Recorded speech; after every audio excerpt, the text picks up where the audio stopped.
Hello, guys. Welcome to another episode of this Building a Chrome Extension series. And in this episode, we are going to proceed from where we stopped in the previous episode, which was episode 4. Today is episode 5. So we are moving and we are moving and moving. So yesterday, we concluded on this. We got to a point whereby we had this. Let me go back to, let me just open the one. Let me open Radix again. I think on Plasma. So let me just open this right as what we had. So if I click on this, we have this extension where we used to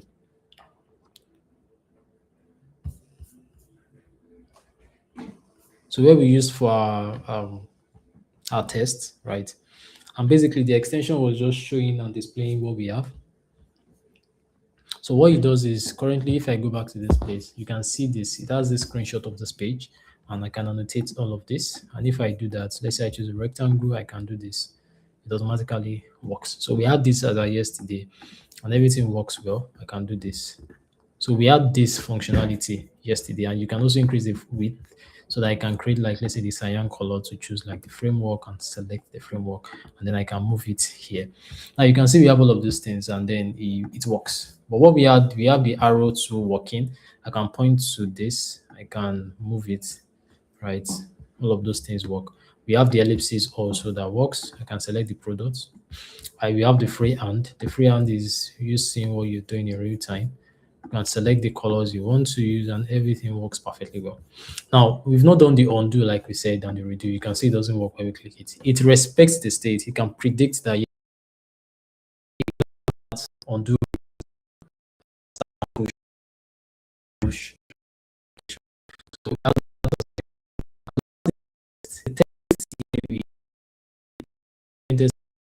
So view, which we want to implement. We wanted to implement something a bit more robust. So yesterday we said we're going to proceed with this, and then we have a plan, a phase we want to implement. We want to complete the text annotation feature. So instead of it having a pop-up, it displays like an actual text display where you can save with multi-line features, and then you can save it so that even if you come back to open it, you can always make modifications and like edit it or cancel it if you don't need it anymore. We want to implement those. We want to complete the action features. And we said if you can complete that for this phase 5, then we can implement 1, 2, 3 today, which is for the phase 5. Then we can implement 4, 5 for the phase 6. And for phase 7, we just go to 6 and 7, implementing that so we can build the mobile app to show you guys the sync. It will be live, like we will see it. Whatever you create here, we'll go to the mobile app and build both of them in parallel, and you see the modifications happening in parallel. That is what we intended to do. So we are starting with phase 1, 2, and 3 today, which is like for this phase 5. For the episode 5, this is what we are building. For the first one, we have this our general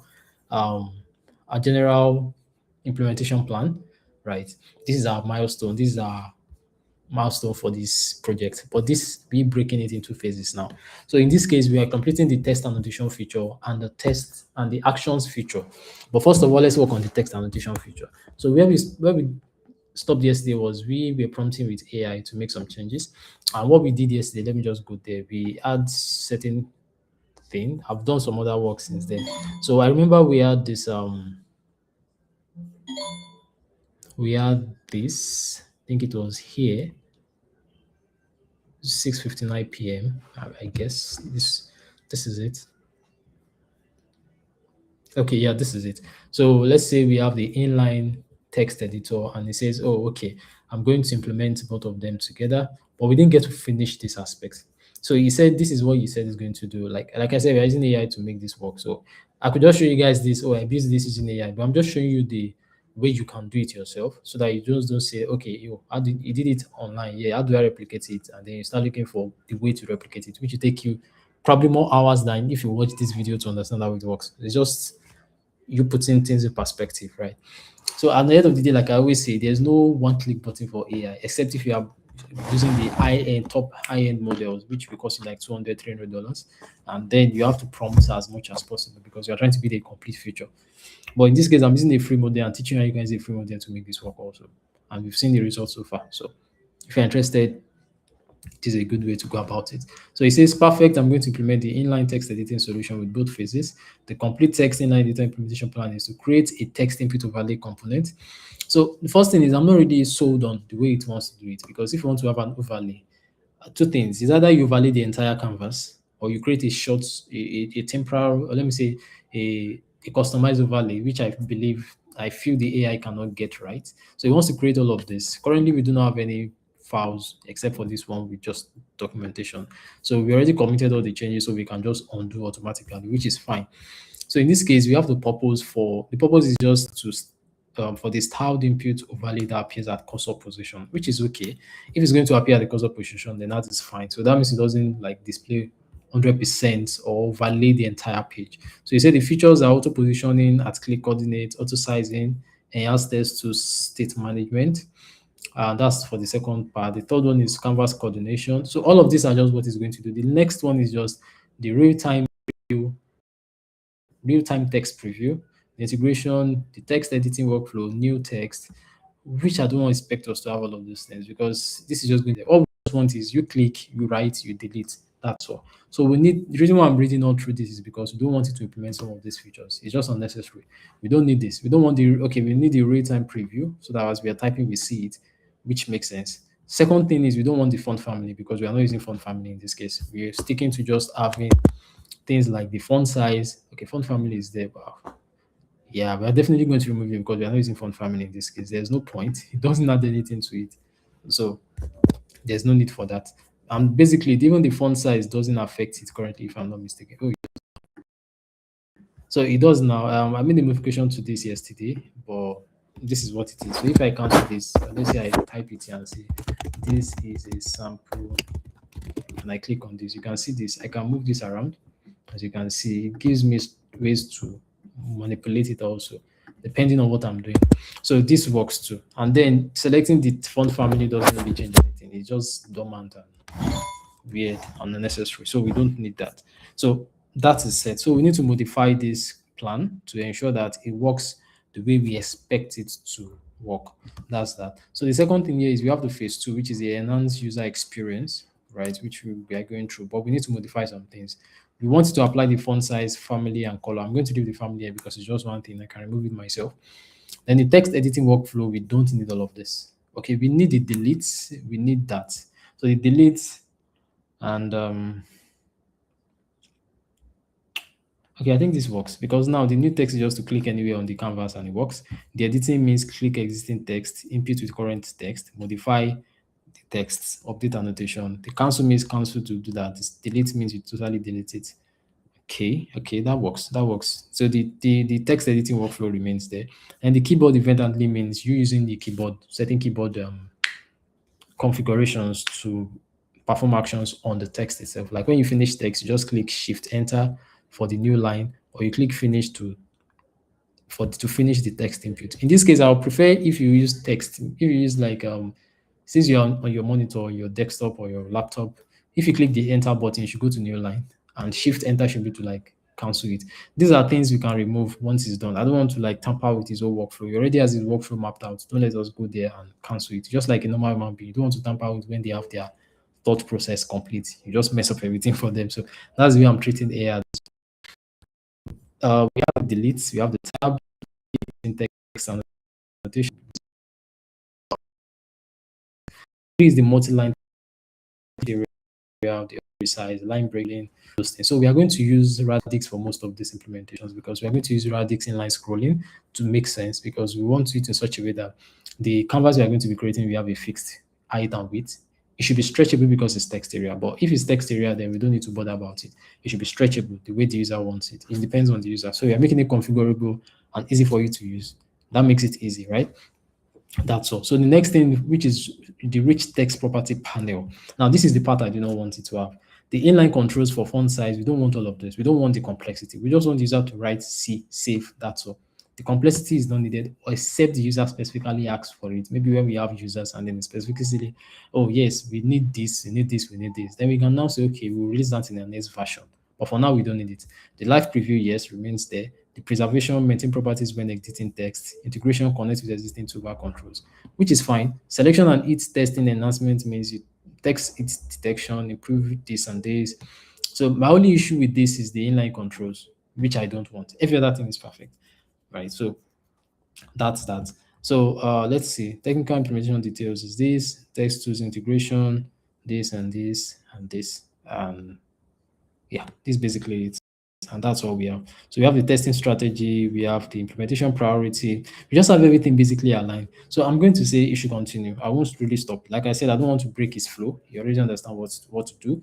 The implementation priority is core value component, basic text editing, editing text, keyboard shortcut, multi-line support, all of those things. So I feel like the inline text editor is going to be like some of the last things it will do. So even if it doesn't work as much, I can remove that or tell it to remove it if we don't want it, and everything should be fine. So we're just going to take it one step at a time. But first thing, as I always do, is I'm going to create a documentation for that so that I can go through it, I can read it, and I can use that to prompt it in case it misbehaves.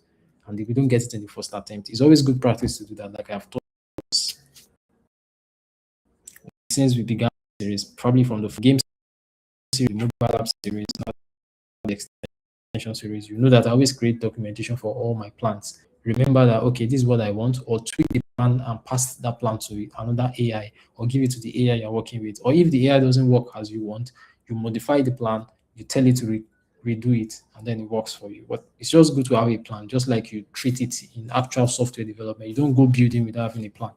So in this case, we are doing the same thing. I'm writing the plan, I'm telling you to write a plan, then follow the plan you wrote. It's just, it makes it easy for you. Trust me. I've gone through a lot of that to know that, yes, it makes life easy for you. So the first thing I'm going to do is I'm going to say, I'm going to create a document, a file for it that is going to write to and use that to guide its implementations. So I'll say this is text. What should I call it? Text editor implementation. Text editor plan. Okay, implementation plan. MD. So I'll just leave it as text editor implementation plan or MD. So I'll say write the plan, implementation plan in text editor. So if you write it in text editor implementation plan or MD, so I can keep track of what you have, the progress,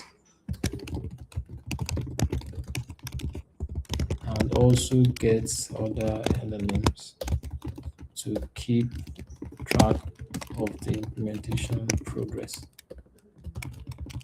Now, this is what I want you to do. So I'm just going to say yes, click it, and then let's see what happens. So once I click this, oh, signing in again. I'm already signed in. How many times will I sign in a day? All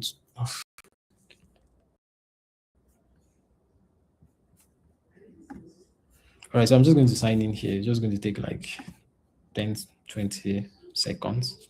It's almost 10 seconds, 20 seconds. Okay, so let's try. We are signed, so that's fine. Let's say everything took 15 seconds. So we are done with this now, basically. So what's next is after writing the implementation plan, so I can keep track of this. So what I'm trying to do next is to say, okay, once it's done with that, I'll just tell you to proceed automatically. So it's going to ask me to do this. I'll just click on the act mode. I want it to always prompt me for the act mode. The reason is from the way I've seen prompting AI, you just don't jump into the plan mode. Like I said, unless you're using like the very high-end tier, which are tuned for these specific purposes, you struggle with most of these things. You don't expect the way you see it on other YouTube channels or online that you say, oh, I prompted this once. They are using $200 plans. You don't expect to get the same level for free plans, right? You understand that. So when you're using a free model, you know that you need to do most of the work, at least 30 to 40% of the work, and the 60% of the other part of what you don't want to do will be done for you by AI. So you need that, because even if you use a paid model, you are still doing 20% of the work. So you are literally sacrificing that for not paying for a very top high-end model, which makes sense in my opinion. So I'm just going to say, okay, It's going to ask me to write. I'll just assume what it wants to do since I see the cut off. So once this is done, the here. So while that is happening, let's see what we can do. The next thing I want to do from our plan, right, is once we are text annotation, the actions feature, the undo, the save, the redo implementation. So basically, I had something I was working on before, which is quite easy. I'm going to show you guys how I work now. So in this case, I was in ChatGPT for something to work with the LLM I'm using currently. So the last thing I said was, okay, I used it to plan some of the stuff I did so far. As you can see, we have the redraw function, which I used, but it's not exactly the way it gave me that is in the file. There are differences and there are modifications and stuff, but it helped. So it says the resulting capability, you have all of these, which didn't work as expected, but it's all good. I have the resize, which he provided for me, which was very helpful. So the next advanced feature is the undo redo stack, which is exactly what I want. So I'm going to say yes. I'm going to just say I want the undo redo stack. Now this undo redo stack is just going to create like a very simple implementation for me, or a production ready one in its own sense, but we are still going to modify it because it doesn't understand our project much. So we understand the project. We will use the idea of the project to now make the modifications for what we want and make it work better than we expect. So this is what I want to do. Below is a clean production ready this, which is what it's telling me. Deterministic, memory safe, and extensible. So it's going to say why this works. It's going to create a history.ts file. So what I'm going to do first of all is I like that plan. So I'm going to go ahead and create an history.ts file in my annotation engine, first of all. So what does that mean? Here, currently, you see that I do not have any of those things. It should probably be in my toolbar or in my engine rather here, just the way I have it here. So I'm going to create a new file and call it oh no, I am not supposed to. Okay, so this is where I don't modify stuff when AI is working. I don't want to tamper with it. So let's go back to ChatGPT and just see what it's doing. So the first thing it did here is history.ts file contains the history stack, how it should work. The next thing is when history is recorded, important. Record the history when only a user action complete, not on every pointer move. Now, so which is very important. You want to do that on key up. That's when it's down, when the user is done, not when the user is moving the cursor. Now, at that point, you are literally saving every state. We don't want that. If you want that, then it's going to be a bit costly. We don't want that to be that expensive, right? So when history is recorded, is important. We already understand that it has to be done when a new annotation is added. When the yeah, like I said, let me zoom this in so you guys can see it. Let me close this. That's to be on pointer up, as you can see here. So when a resize is finished, yes, you store that as a state too. A text edit complete, you store that as a state. A delete occurs, same thing. This keeps undo meaningful and fast. Like I said, for speed, efficiency, and you want that promptness. I like to call it the the the swiftness or the quickness. There's this word I'm looking for. I've not gotten it, but that's what I like to call it. Because like I said, I like building apps that work in real time. Any app that delay even 2 seconds, 2 seconds is too much. If it delays in a second, any app that takes a second to update state, to me is already slow. If it doesn't do it in milliseconds, 20 to 30 milliseconds, or let's say 20 to 60 milliseconds max, milliseconds now, not even 80, not even 100, not even 20, 200, nothing like that. If it doesn't do it in less than 60 milliseconds, it is slow. That's like a priority for me, especially it's like a year, almost 2 years now. And that's the way I build everything I build. It has to be extremely fast, which I've maintained to an extent. So I'm going to also follow that same analogy here and implement such here. Let's see if this one is done. It's still working, and I feel this might not turn out well. I don't like when AI writes too much code like this. But let's see. Let's give the benefit of the doubt. Let's go back here. So we need to add the import for the history. Like I said, we are going to create it inside of the engine so that we have the same thing we want. So that's that. So we create the annotation. We have the annotation engine already. We import that. We add a state, which is like a variable into our class because in the engine history inside of it, okay, the is the history in the point up, right?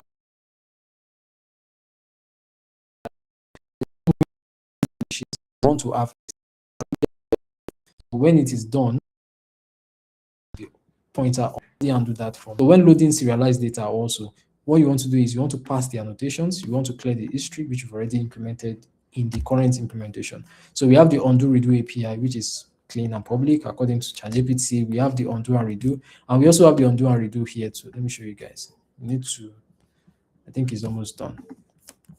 So in the annotation engine here, we have the undo and the redo. The undo and the redo does something like this.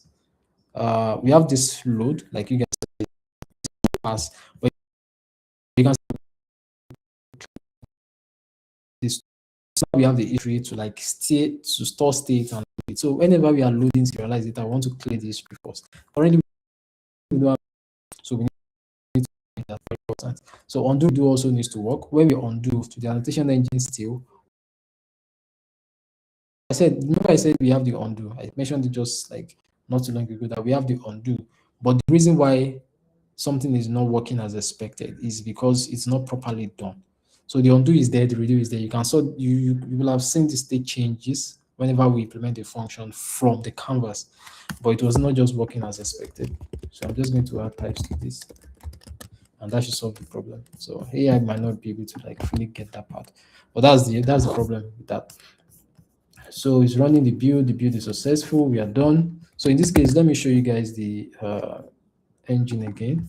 Let me show you the undo and the redo. Where is the undo? Okay.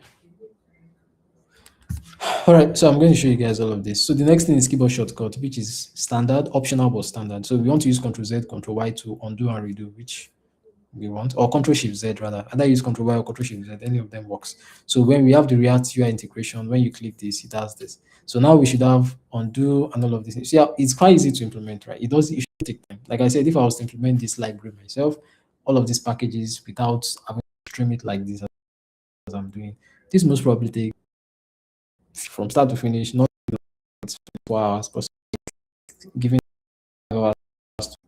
I probably wouldn't have to give 5 hours, maybe once, twice, and all of those things. We'll have almost finished it by now, or if not finished.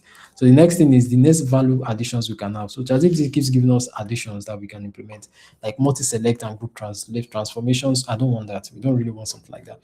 So what we want next is this feature, the expose skia adapter, which we are going to come back here. We don't need the collaboration part because this is just meant for one user. If we have like an enterprise version whereby we want to do that, then we can think of it. But there are already tools that do that. I feel they do that pretty well. Like there's a tool here called I can't remember the name now.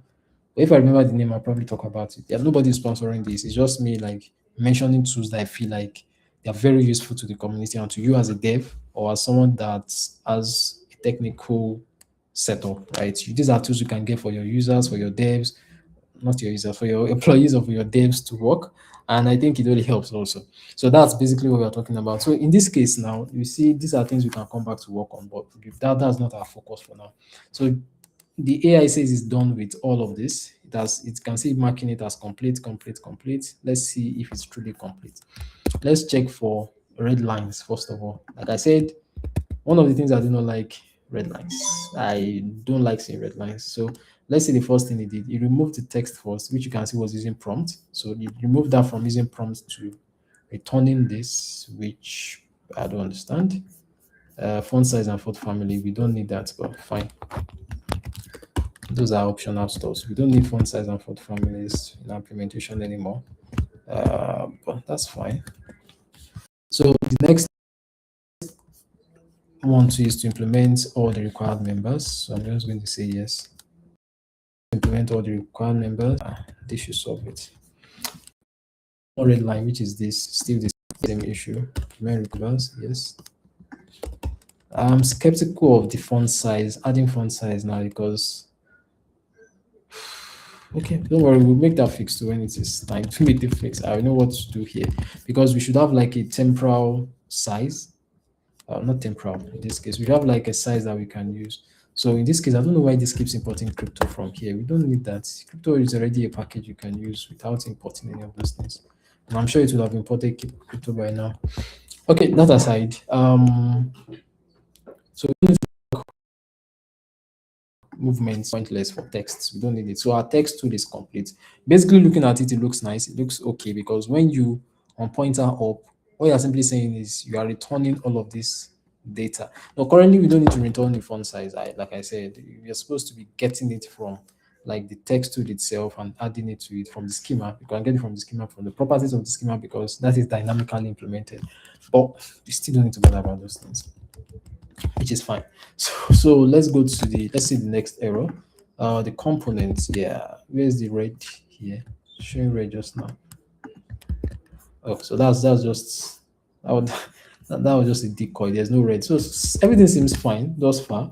So let's start the server to see if our code works as we expect. Before we implement the history ourselves, and then probably tell AI to like blend it with the existing thing we have. This is how I work with AI. You don't just rely on one thing. You use it to boost your to fast track your implementations. I know what I want to do, but it probably take me more time to do it. So if I see that the implementation he wants to implement is cool, I say, okay, fine, go ahead and do it. And that speed up my workflow, like by a lot, 40, 50, 60% increase in speed to get things done. And that makes a lot more sense, right? Like it does a lot. So the first thing I want to do here, when I reload this, I want to literally say, I click this button, everything still works as normal. It doesn't take time to load. I can still do this here. I can move this or this and add this to it because this is what I want to have here as my annotation. Perfectly done. I can move this. Yes. So let's go to the text and see. Let's add the text. Perfect. You can see this, right? Just add the text.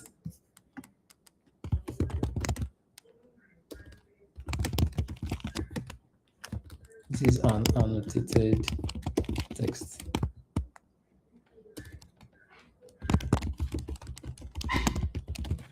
Very impressive.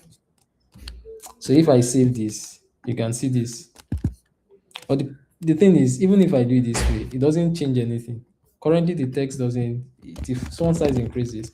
But then when I save the font size, if I click on it again, you can still see it pops up. It pops up entirely if I click on it, which is fine. But two things, it's not perfectly okay because the font size affects everything that works. Let me see if this works first of all. Okay, the freehand, the ellipses still work. Okay, yeah, so it still work for that stuff. Only the text was modified. So two things I want to check. The text was working before in terms of like the size that it was using was not the same as this default size. It had its own size and font family. Where did that disappear to? Obviously, it has removed it, which is not what we want. So I'm going to return that back in because I implemented that for a reason. This toolbar was implemented for a reason. So I'm going to put that back in. I'm going to also, it has removed a lot of things from this. Oh no. Okay, you know what? We just put it back in because it was very useful for our use case. And if it has added other stuff, so far it doesn't look like it deleted anything. It just feels like he added stuff to it. So that should be pretty easy to change and modify in this case. So if I do this, I have the toolbar. Now currently the toolbar doesn't even exist anymore, which is a problem. So I'm going to copy the toolbar again. And all of this that it added here is going to leave because why did you remove my toolbar? My toolbar was perfectly working.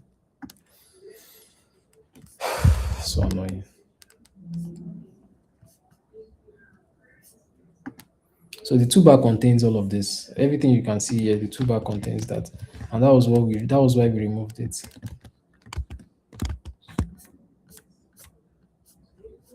All right, so I'm going to remove this.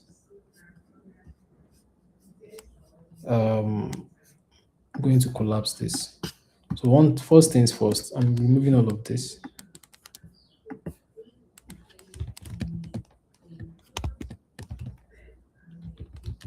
I'm adding this back to it. So the toolbar does this. If I modify and refresh this page, you'll see the difference between this and the toolbar. The toolbar is more rich and is more reasonable than what we have currently. So I'm going to, okay. So I'm going to check this. No, it's not working yet. I'll refresh the page. Okay, let me go to, yes, you can see this now. This is the toolbar. You can see it still works. Nothing changes. Just that it added the font family and then this. So if I click on this, you can see the text still works, which is fine. You can see it affects it better than what we had before. So I already implemented the toolbar. I don't know why you had to remove it. This is exactly what I keep complaining about. Okay, but that's fine. So another one thing you see that when you select the tool, when you've selected the tool, I want to click it now. Now, one thing to notice is that this opens further from the text, but it's still okay. We just need to increase like the way it displays and all. We just need to work on that, which we don't have yet. But that's fine. That's perfectly okay. So now we can see that if you click on this, this is our first text. It works. But you can see while we are writing it, it was writing on the previous one, not automatically updating it. So we need to make sure it automatically updates that. That should be our first our first fix, right? Like definitely the first fix we make. So while I'm working on this, where is this coming from? Yeah, this needs to leave. We don't want this here. So we want to maintain our toolbar. You know we are maintaining one feature. All right, so I'm going to click it again. Clicking on this should automatically bring it back. Go to the text. I should have like 34. If I click on it, the text is big enough. Or I delete it. I click on it, it works. If I go to like 56, I click on it, the bigger text. A bigger text. If I click on it, this is another big text. If I click on the different color and I click here, this is another big text. And as you can see, it works. But the thing is, I can't drag it. It's not possible to drag it, so we need to fix that also. So it should be draggable.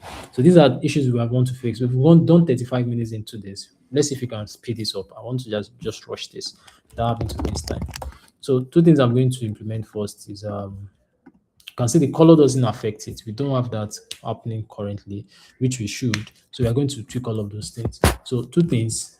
Before I do that, I'm going to bring this back here because we're using that to modify it. So if you noticed from here, when we select the color, we are passing it to selected color and brush size. That was the only update that was happening. So we don't need this actually. So once we do that, we go back here. We can see the yellow affects the text, but the pop-up doesn't really get affected with whatever color we chose. Of course, we're not using the font family, but that doesn't affect it. So we need to go modify that. Automatically, we need to go modify that. So I'm going to make a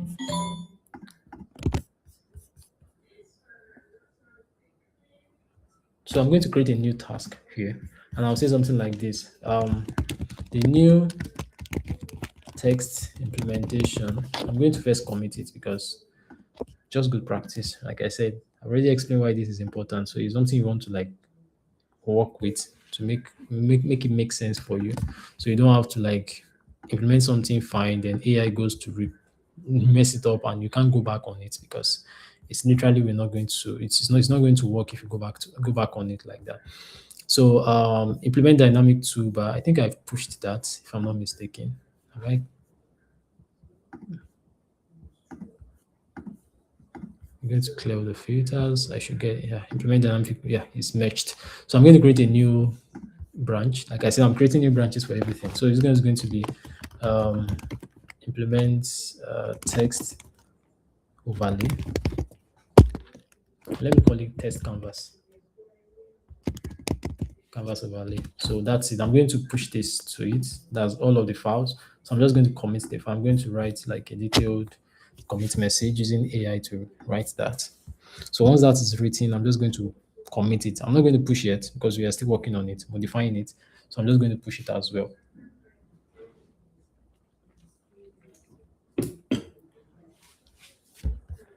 Okay, so it's done.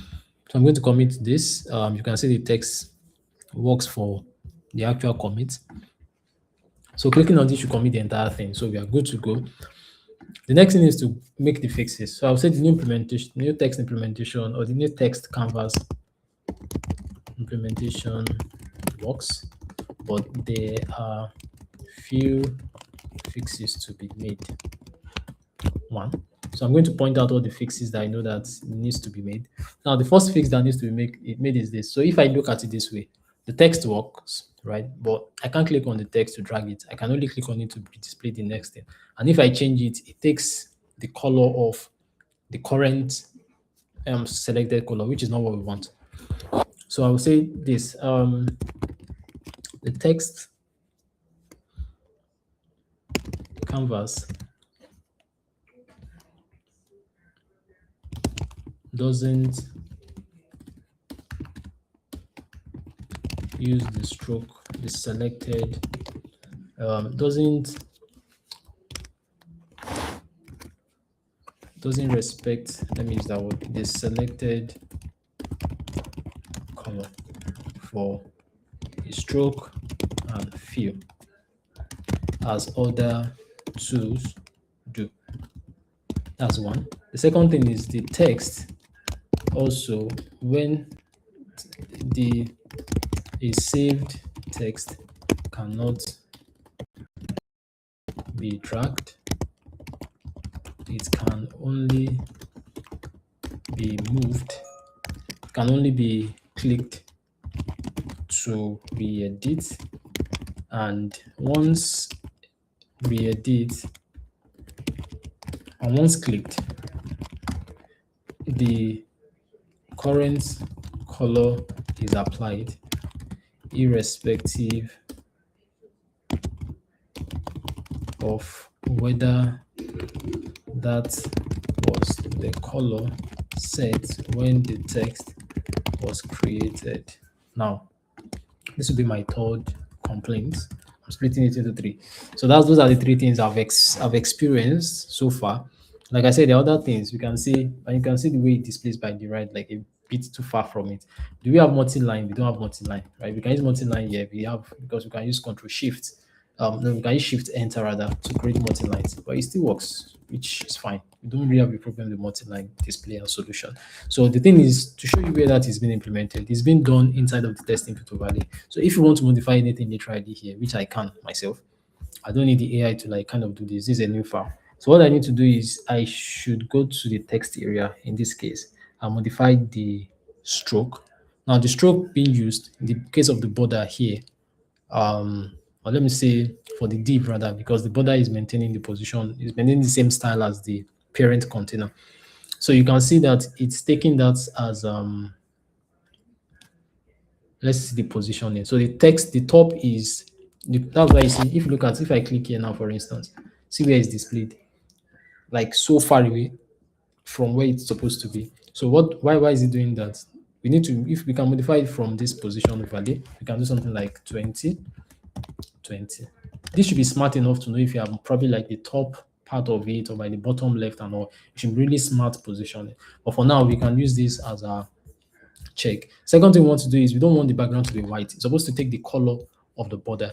So we are supposed to use the color, right, and just add like an RGB value to it. We already have an RGB value implemented somewhere, which we implemented in one of the tools. Yeah, this is it, if I'm not mistaken, the toolbar. We implemented something like this to the toolbar, but in this case, we are not using this property. It's a bit too complex. It works for us. Don't misunderstand this. It works, but we need to do all this splitting.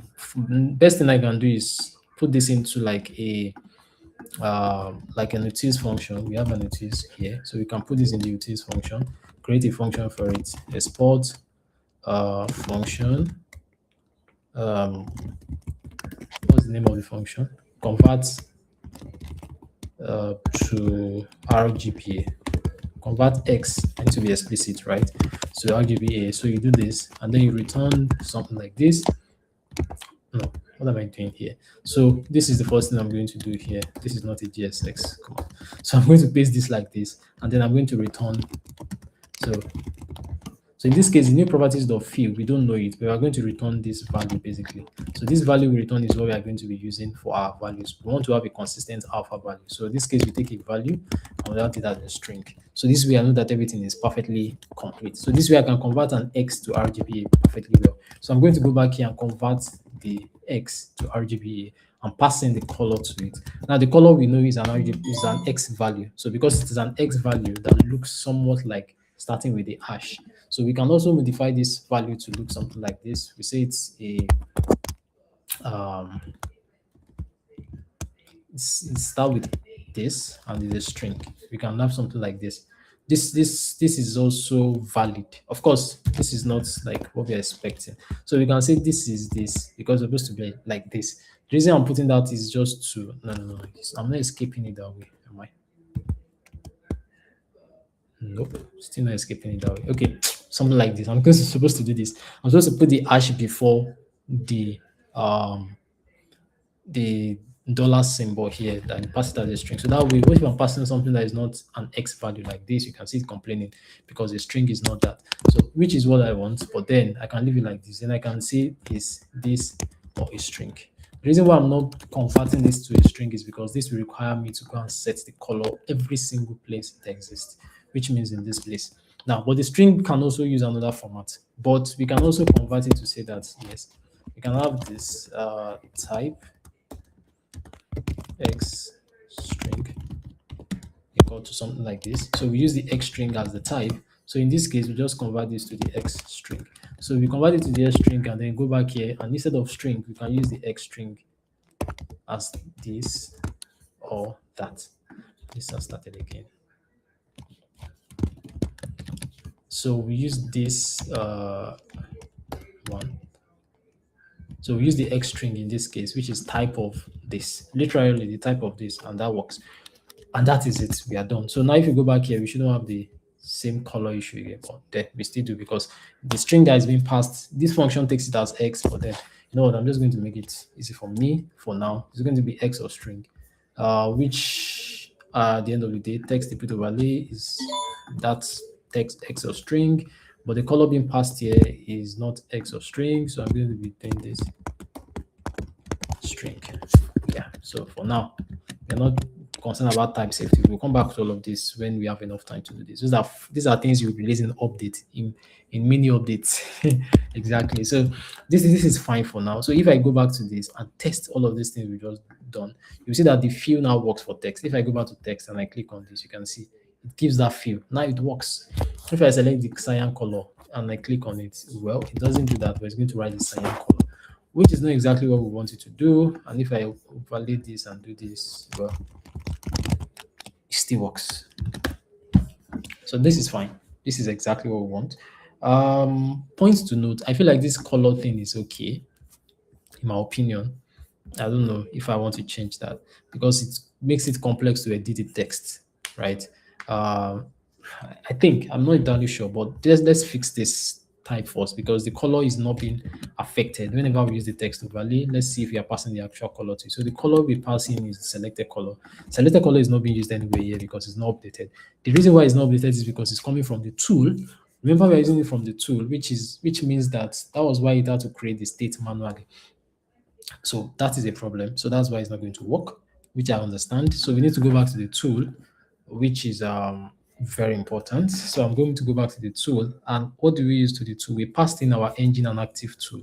The active tool, we got the color from the active tool, if I'm not mistaken. No, I'm actually mistaken. We didn't get the color from the active tool. We got it from the properties. So we got the properties of the active tool, which gave us the schema. We're able to use that to get the properties. From the properties, we got the value. From the value, we got the color, which is what we say if key is equal to stroke. Value.this gives us the value, and we use that to detect our selected color, which makes sense, which is what we have in this case. Whenever we select the color, we use that as undo change. Undo change takes in the color. The color that is passed here is the value. The value is what we use to modify our. Makes sense. So in this case, now we need to use the properties to detect what we want. The properties you pass in the field, which is the stuff you pass into it as the key. And then when you pass in the key to it, you use that as the color, and that automatically gets you what you need. I think this makes sense. I feel like it just does. Of course, this should use like a state. If you really want this to make sense for us, you should just be like use a normal state for it. So we can use a state manager to manage all of this using things like Zustand or very like this. Zustand should be able to do all of this easily for us. That way, we don't need to manage it by passing props multiple times. We just access it from a global store. We pick what we want. It should be extremely easy to manipulate. I think that's the next thing we are going to do. So I know we need to finish this in the next before the next hour. So we need to modify this, find a way to do that. So two things I can do is get the properties out here. Also, the same way we are using that. Of course, we have the property, if I'm not mistaken, here somewhere here, or basically just update the store, implement the store, and just do that once rather than implementing it later. That's what I would have done, and that's the one I'm going to do in this case. So, two things I'm going to do. This is our complaint, right? But from the complaint we have, you can see I've modified one of them. The text box now appears a bit closer to the actual text, right? It doesn't appear too far from it, just like we had before. So it doesn't appear too far from it. It's supposed to like literally below the text itself. So we've done that. We've reduced that to an extent. We need to reduce it more. Going back to the test input overlay, let's see which was this -20. Overlay position is coming from the use state, which is setting this at all position. When you calculate overlay position, calculate overlay position is doing what? Returning the bounding rectangle, adding plus this plus scale. Why are you dividing by scale? Scale is a canvas width, this and this. Okay, okay, that's fine. So I'm going to do this instead. I'm going to make this 60. No, for the y should be 40, for the x should be 60. That should make it make sense. So two more things. We need the color. We need the actual color that we selected. So we're going to go back to this. We're going to go back to the state. So I need to implement a state. I need to implement that ASAP. Nothing here. The state has to be implemented. So I'm going to copy this complaint I have, and that will be what I use for the next state. So I'm going to copy it and paste. You know what? I'm just going to paste it then do this. So that will be have this. And then I'm going to modify the text area. Like I said, we are using Radix, right? We are using a consistent UI. So currently we don't need Radix too much because we've already styled it as much as we want. For instance, if I give you something like you know what, there's no need for Radix at all because we already have this. We already have this the text, right? We have a very large text implemented, and we have this already that can scroll like this to a default width, and then you know that that's the maximum. So it's fine already at this point. No need for using Radix stuff.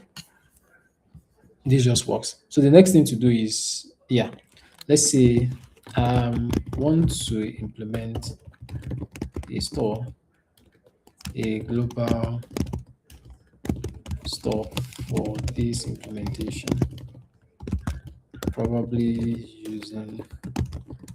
Okay, because we are building an extension, there are two ways we can do it. We can save it to the local storage. We don't need to use a store like Zustand because that's just like an overkill.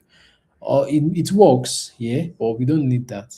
The thing is that if we don't see the store, we just default to the um, default to the default colors or the default sizes, but we can store the colors we are using for different stuffs. So let's say, for instance, I'm using like default color for this, and I want it to sync to the one on the mobile. You know what? You can do that. You can use this stand because we want to have a consistent state manager across board. We don't want to have like local storage for this one. Of course, local storage is going to be very easily accessible, but I don't want to store it into storage here for local storage because if I want to use it in incognito mode and all of those things. So we are trying to like reduce the friction you may experience.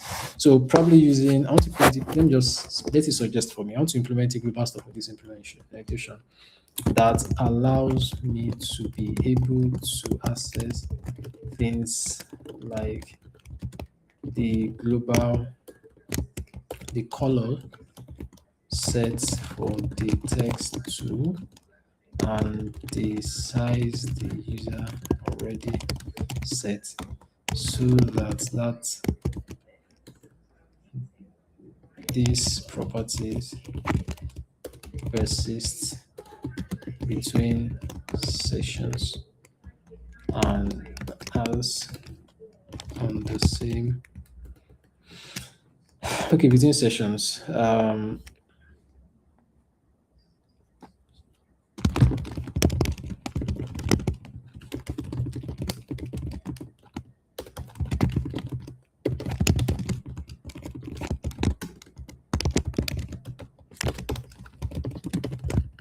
Remember, we've not done the history part yet. We are going to do that because we already have what we want to do.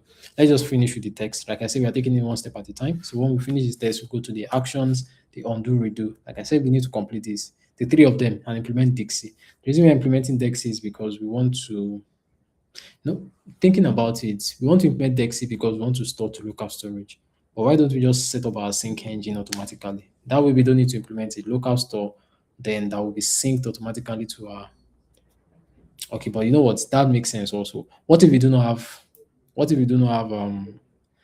let's say we do not have internet So we want to implement both of them. We want to have our local storage that will be synced to our cloud storage that will be synced to the mobile. So that way we can always implement offline implementation, which makes a lot more sense. I like implementing stuff like that. Like I said, I like my stuff being in real time. Whenever I'm building, I want it to be almost in real time. If I'm not almost, I almost want it to be in real time all the time.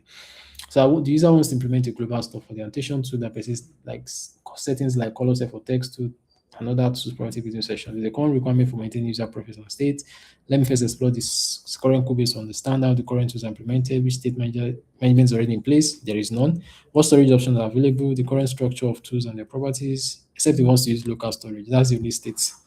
Um, that's the only storage we have implemented. Um, the current implementation, yeah, any existing storage service, there is none. The main annotation engine, this and that. So it's done with this. Let's see this stuff. So based on my exploration, I can see what is needed. Current analysis. It has two properties, which is stored in tool engine, settings infrastructure. Yes. In place already via storage service. I have a storage service, really?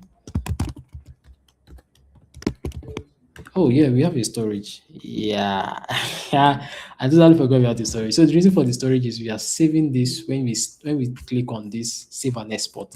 That's what we are using the storage for.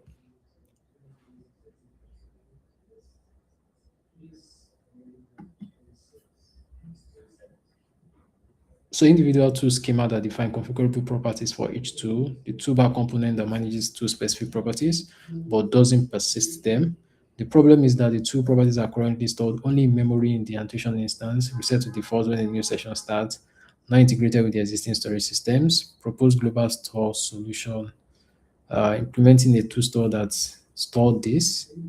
Example, this, and other tools. Extend storage service to handle two service, two settings, modify to load this, automatic persistence, save settings immediately when changed, default fallback, cross to sharing, um, session recovery.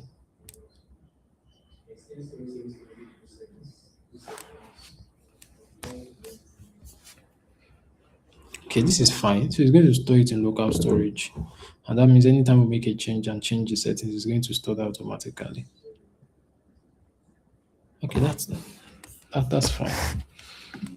Um, yes. No.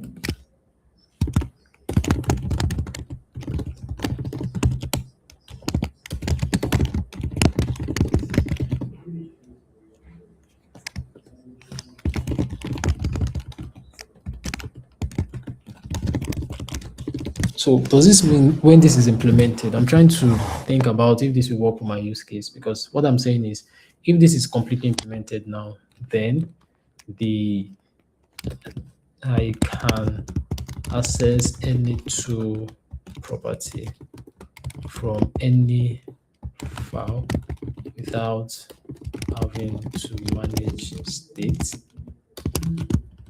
because that's another thing we need to consider. So if this works as I expect it to, if I can do this, then I'm going to stick with this. That means we don't need to manage state every single time, because there's a single source of truth for the state. That way we don't need to be passing props and children from place to place. It makes our approach cleaner because we have one source of truth. If it fails over there, it fails everywhere. If it works over there, it works everywhere. We can be sure that it works at that point in time, but we can still modify our state appropriately. That means it still makes sense. Okay, that's fine. That's fine. I think I like this. So he says, excellent question. Yes, that's exactly what the implementation will provide. Let me clarify the access patterns. Those properties are trapped inside of this. You need to pass references around or use callbacks. Manage his own local storage state, no global accessibility. Now with this, you'll be able to access it from anywhere, which is exactly what we want. Uh, get all settings for all tools, which makes sense. New key benefit for global access, no state management required. Yeah, exactly what I wanted to do. Okay. So usage in any component is going to look like this. Event-driven update tool can be implemented. So if you want to receive reactive updates, yeah, I would like that. I like reactive stuff. So in settings panel, we add this to it. in two classes, we add all of this. In any component, we do that. So yeah, singleton instance makes sense. Yes, proceed with this.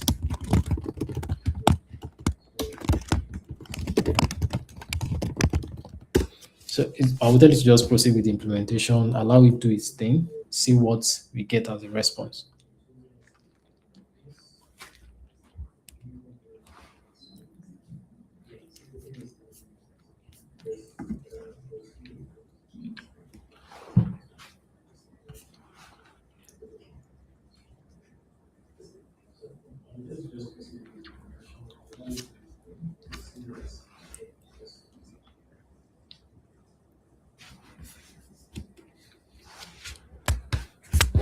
All right, so while this is working, I'm going to go for Dexy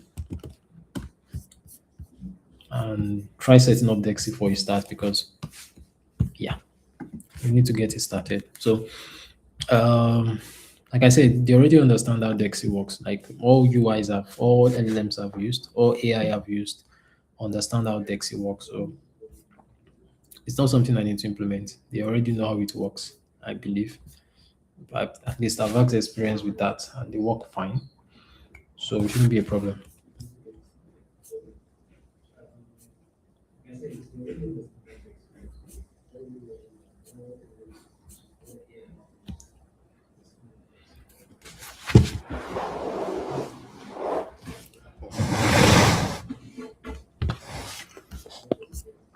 So the reason for we implementing all of this is because we wanted to have access to the colors from anywhere so that when we change it to the text, I can just simply access the color because I know whatever color I set from here is what is going to accept.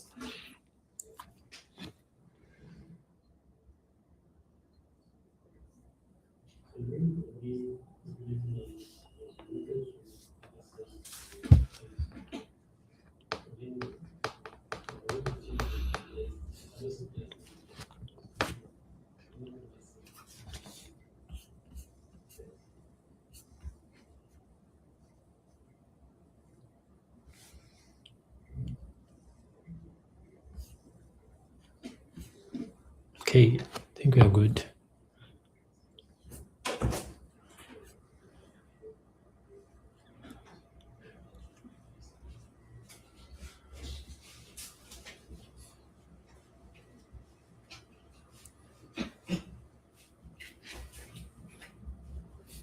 All right, so let's wait till this is done.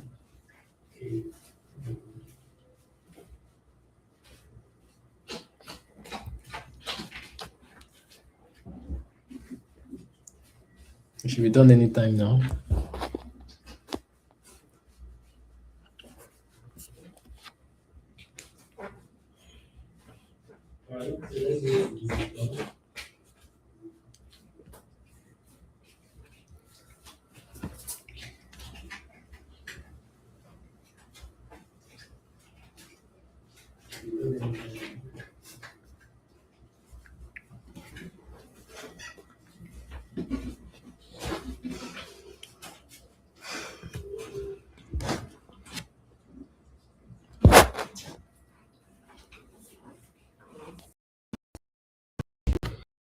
Okay, so this demo I created for us is done with the implementation to test it out. Sure that everything works as expected. Hopefully everything is fine. I've not seen anything that looks out of place so far. I don't need the demo here, but it's good example to have. Let's see the tool settings store. I think they are red files. Okay, they are not red. And I don't like red. They like yeah. So that is basically it. So going back to this, let's try and see if this works. So what we want to do first of all is to change the text, right? The text input overlay is what we want to modify because we want to be able to pick the colors. Oh, it's not done. I thought it was done.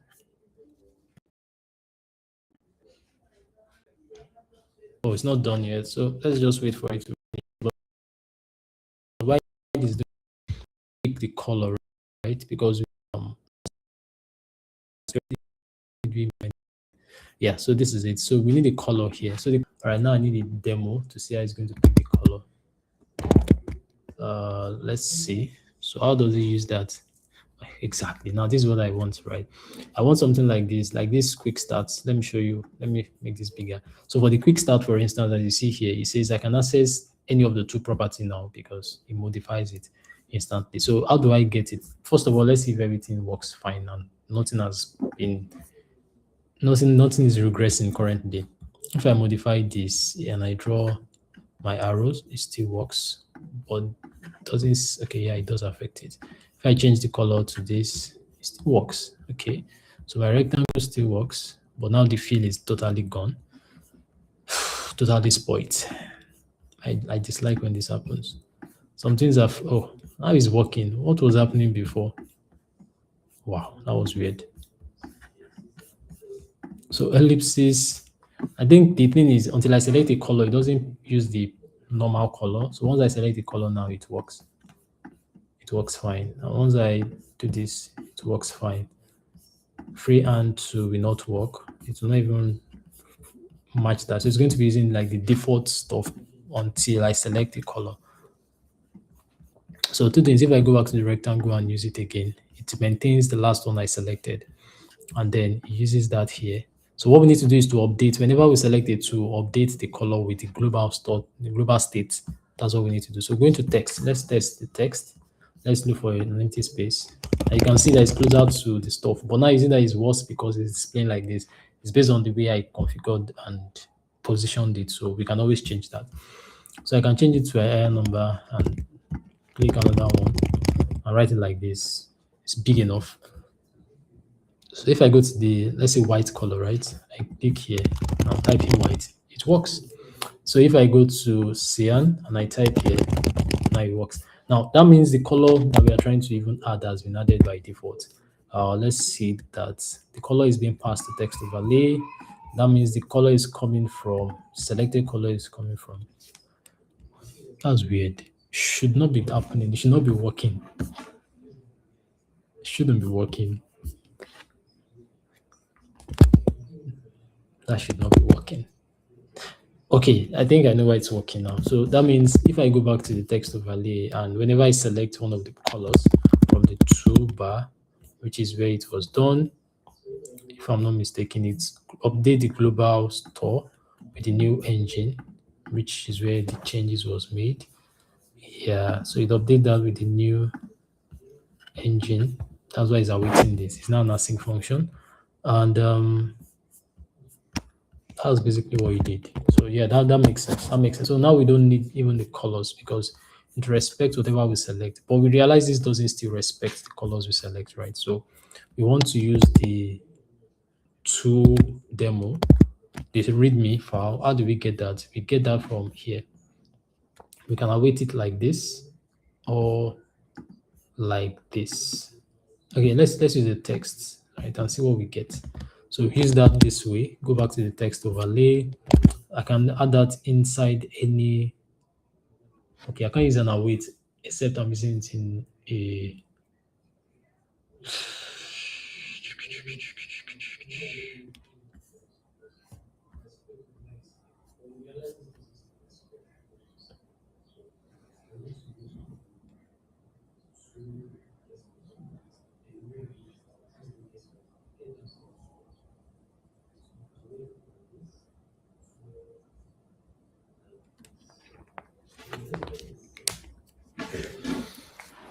Okay, there's also synchronized access. I do not need to wait for it to work.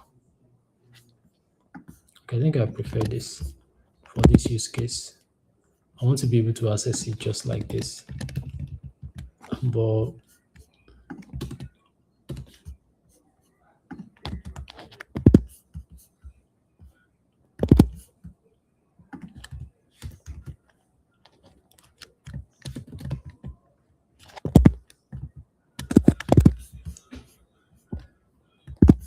oh, you can see get property sync. Let's see, the tool type is what? The tool type should not be a string. That's the first blunder I don't want to see. The tool type should not be a string. Why? Because we have a proper tool type. Everything should be fully typed. So that's the first thing I want to go and change.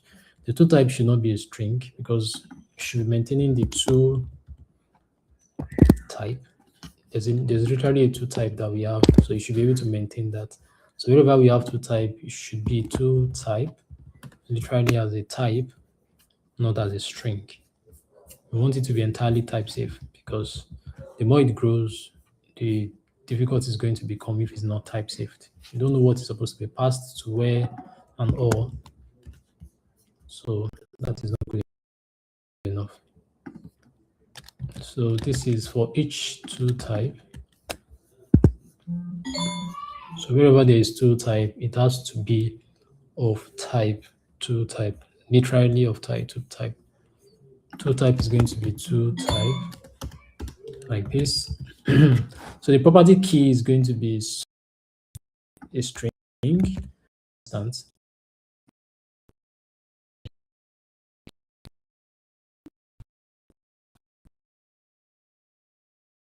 I think there's still one more here. I think that should be all. Okay, so that should be all. So we go back to the overlay and then we should have auto completion now. So we are looking for text, right? So we are looking for the text. So because we are using the text, it should automatically, what's the error? Property key. The property key is no, color. So we also have a property key, if I'm not mistaken, right? From the types. Oh, we do not.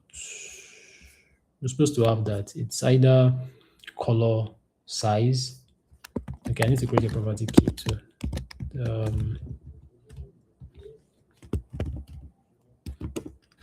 Two property key. There's a color, there's a size,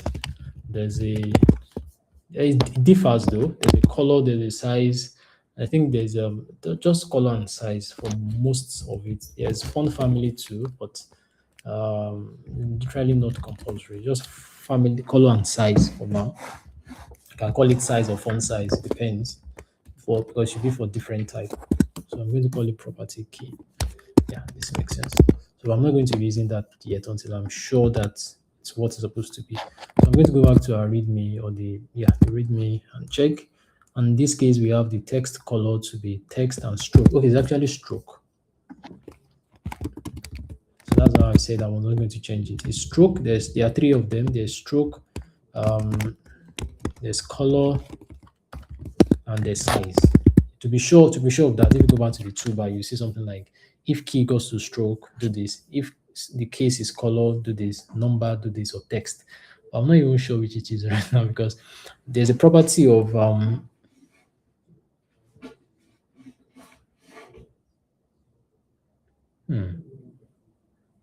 Okay, I'm not sure which it is, so I don't want to tamper with that yet.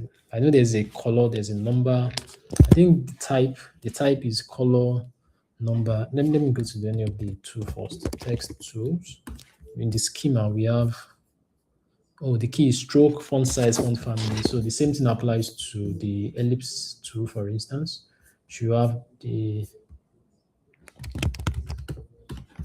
get schema should also be stroke and stroke width. Okay, so stroke width, font size, family, that's what we need. Okay, so those are the keys and the colors are different. Okay, so let me go to the types. We have so I'm just going to do this. So I'll change this to property value. This is going to be stroke width for most of them, or it's going to have another one is what font size, font family. There's no field because most of them don't use field. For like ellipses, for instance, add field, but we removed it. But I'm just going to leave it in the types because it's not there, but then. So in this case, we have the color, we have the number. So I'm going to remove this. We have the number.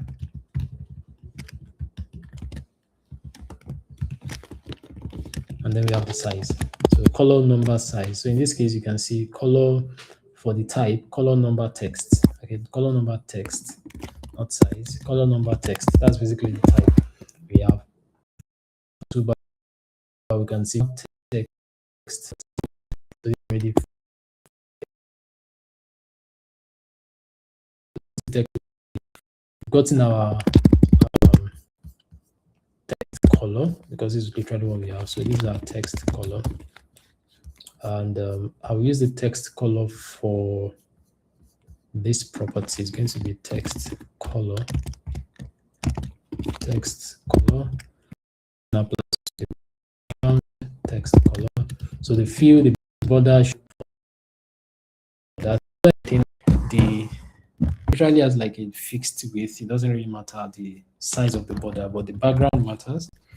And let's see if that works, because now we should be using the color that is created for each of the items. So I'll go back to the freehand. The last freehand that was created was cyan, so it still maintained the same color. So it should still work fine. Going to text. If I click on this, I get the red. If I click on pink and I click this, of course the text still works.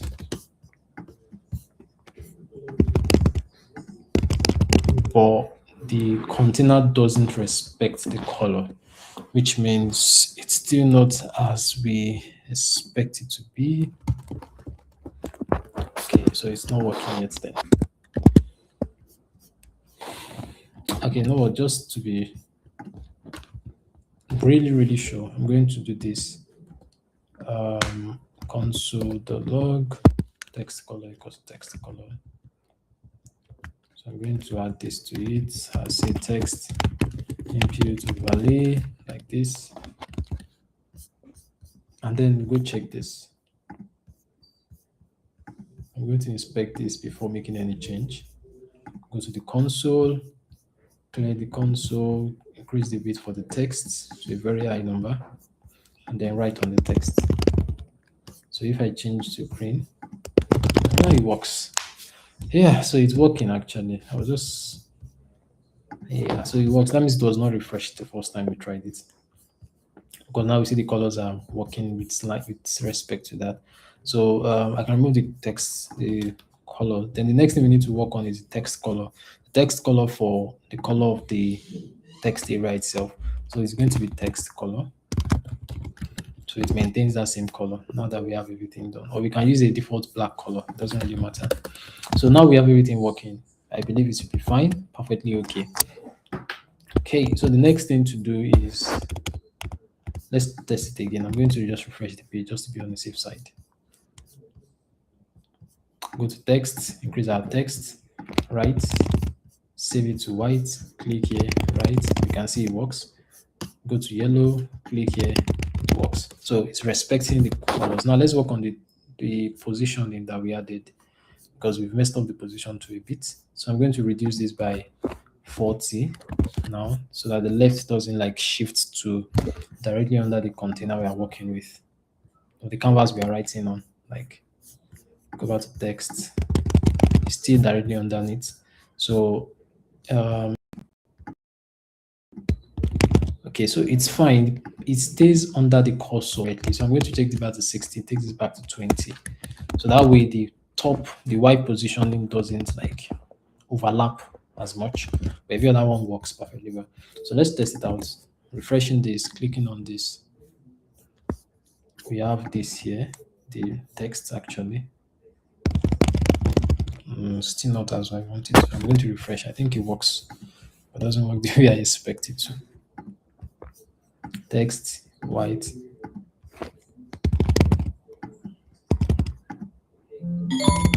Nah, still not working. So it's, oh, the left is 20. The Y is the same width it was before.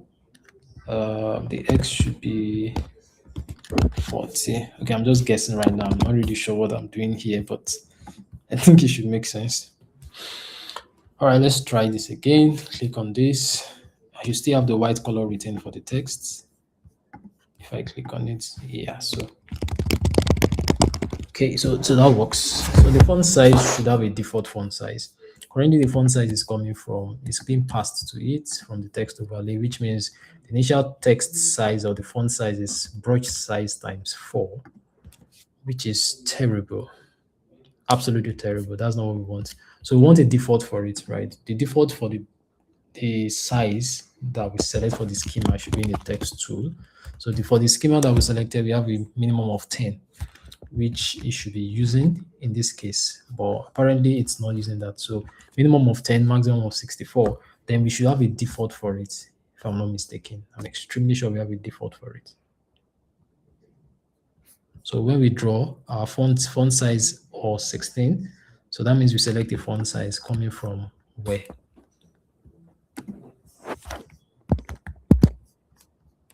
Where is A coming from? A is our annotation. We draw. Where do we draw this?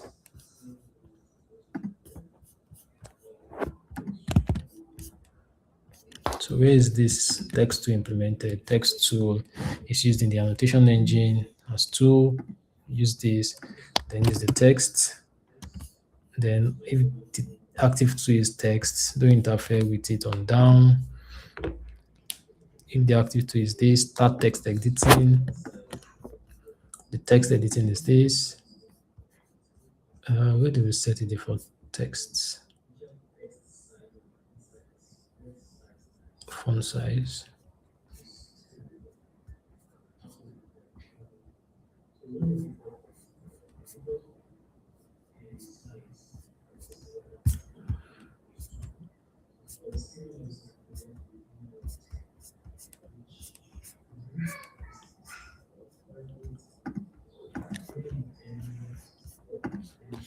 Oh, yeah, I think this is it.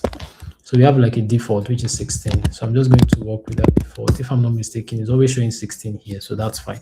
So the only thing is that the toolbar doesn't use the default text, which we need to go back to the overlay to use, just the same way we use the tool text here. We're going to say text size.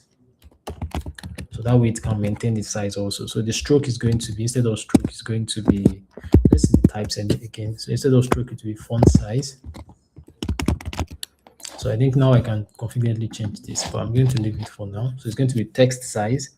So instead of font size here, which doesn't really go anywhere, which is added, but it's not being used anywhere. So I'm going to change that to text size. Yeah, so I think that works. So the thing is, font size is not being used, so that's fine. So let's go try it out. It should work now. I'm just going to refresh for now. Text should show 16, which is fair. So if I increase it to, let's say, 40, and I write, what happened? How did you fly to that position? Okay, I said I was guessing though, so I'm sure that was what caused it. So it's supposed to be negative 40. Still not entirely sure that will position it the way I want, but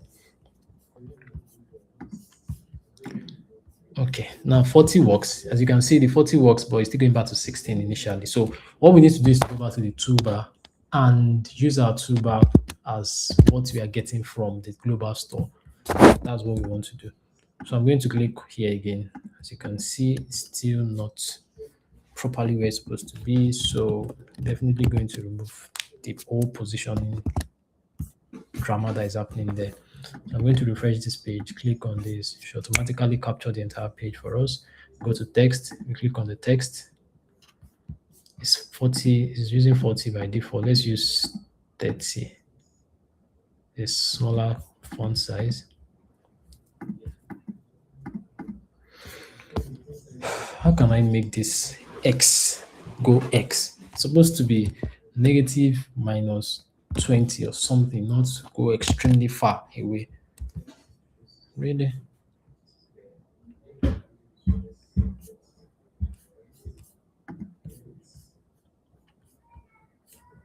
Text, go here. Oh my God.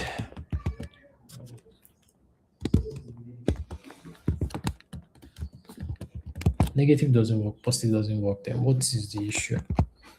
It's fixed. Yes, I understand. Text, top left, top Y, supposed to work. So, well, we've done so well, so good, or so far, so good. We already have our text working. One thing we need to do is the action, the undo and redo property or functionality, which we need to implement. All right, this is just annoying right now.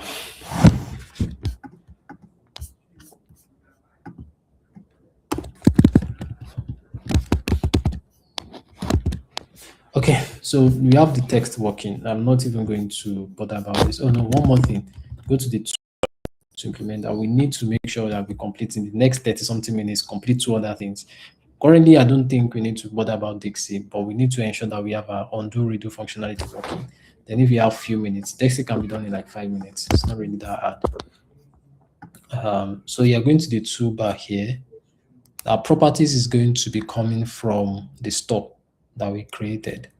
So that way we can map all the data, which the colors, like the colors coming from here and all, to the data or the value coming from the store directly. Yeah, so that's where we can do it. So in this case, it's not going to be what we pass to this. It's just going to be the properties is going to be properties.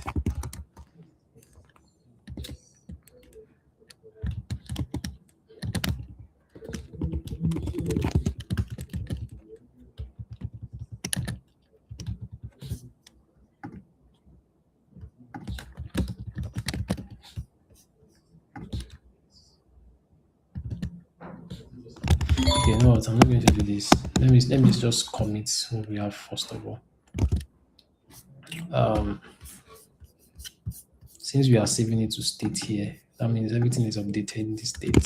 So let's see.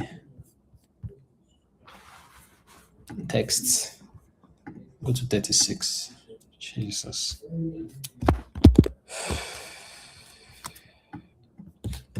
If I use the subtraction, it still doesn't work.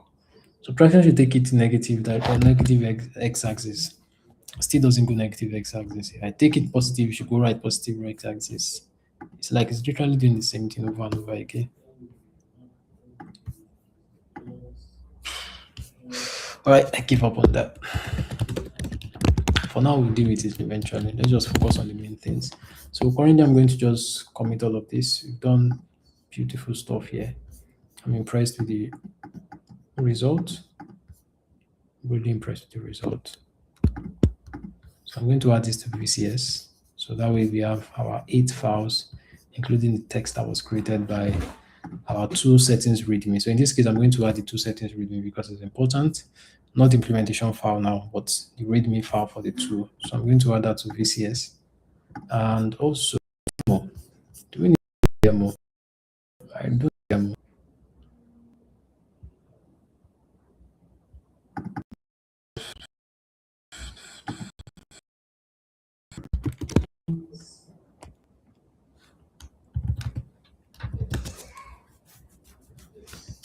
So this should be just okay. So there are no errors. Okay, this is fine. We can just push all of them to it.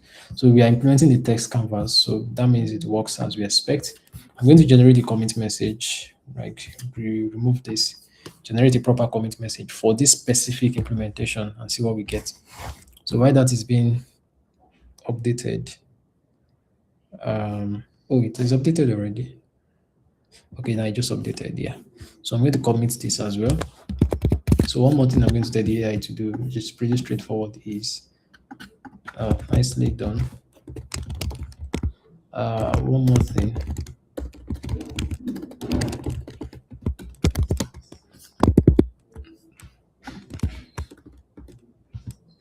The toolbar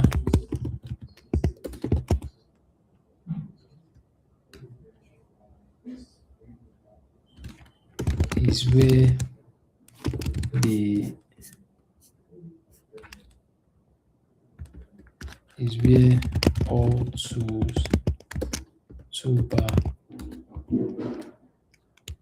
are displayed. Can we use the global store in the toolbar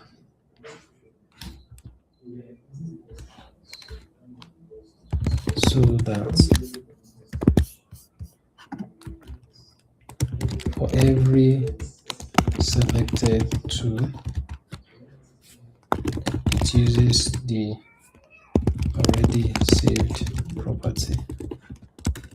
Can you implement it?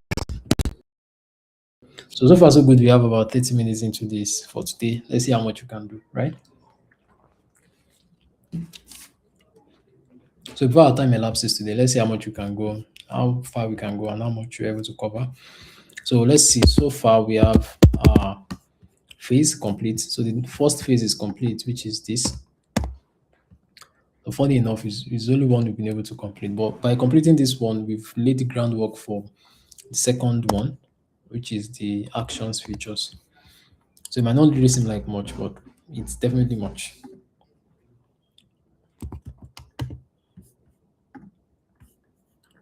Yeah. So we are done with that.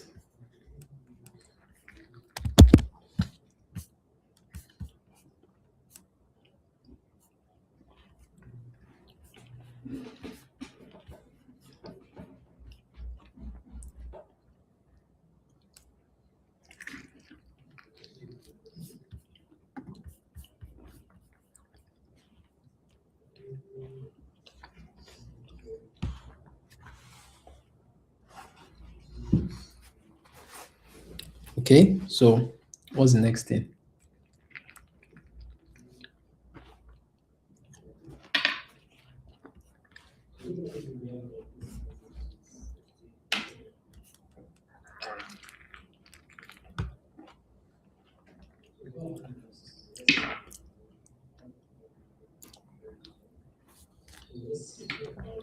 Okay, I think all of this makes sense. Now we have the behavior after implementation will be that when user select text, it does the same thing. Okay, let's try. I don't want to waste time on that reading it.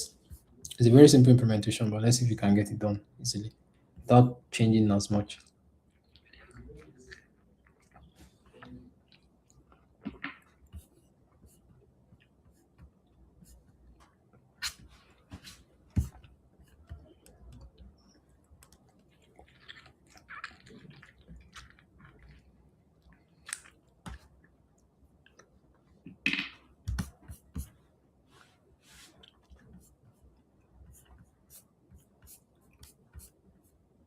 Okay.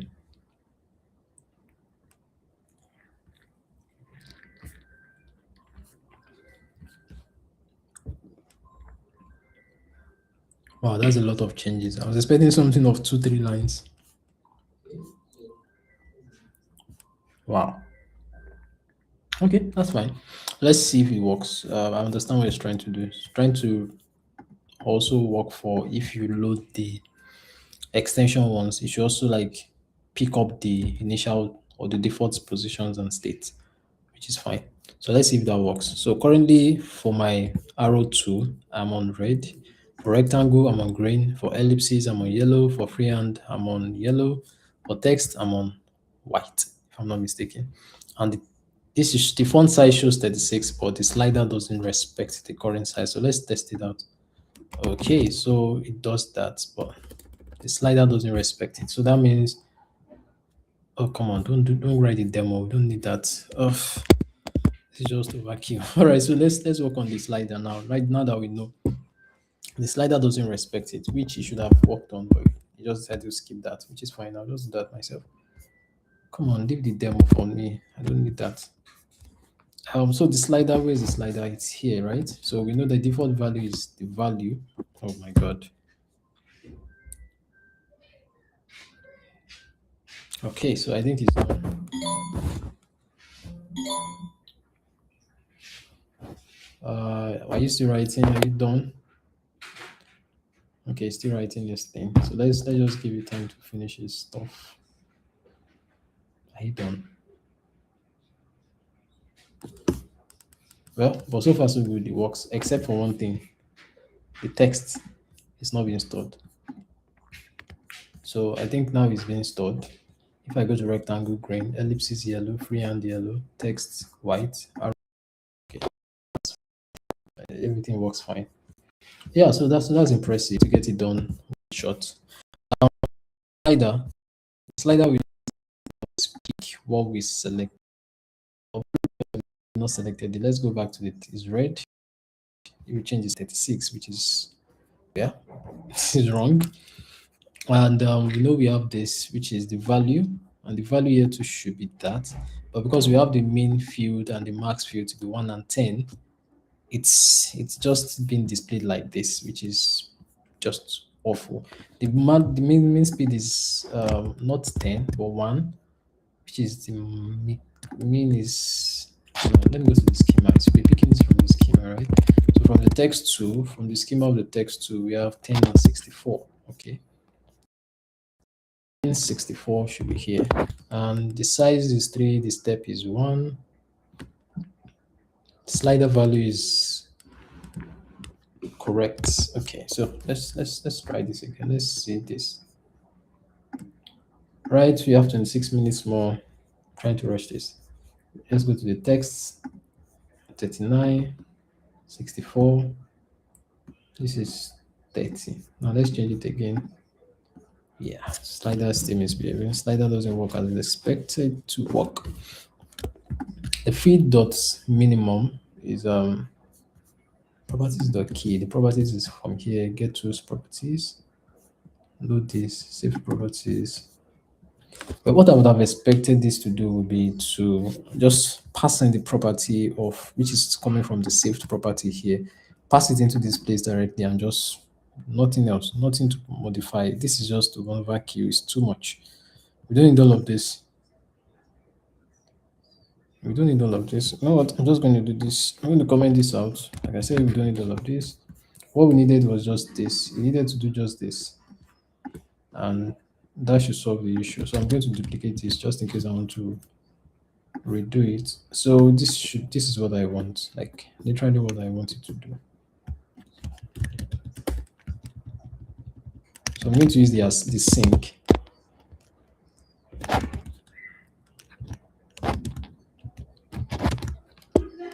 Guess two settings. There should be a settings sync. Okay, probably there's no settings sync, but this is fine, right? We get the active tool because we already know the active tool that is being passed as the prop. So that should be the properties, like literally the properties. This doesn't have a field, so we can't use that. Okay, that becomes a problem. Oh no.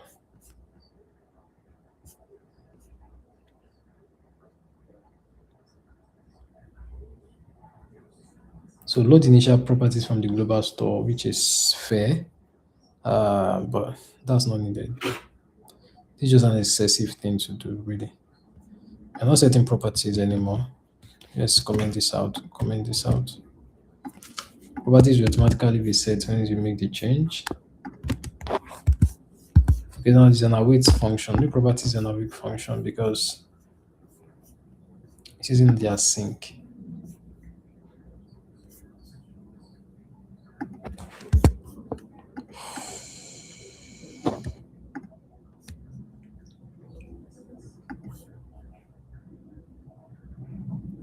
Why should it be a promise? This makes no sense. It makes zero sense.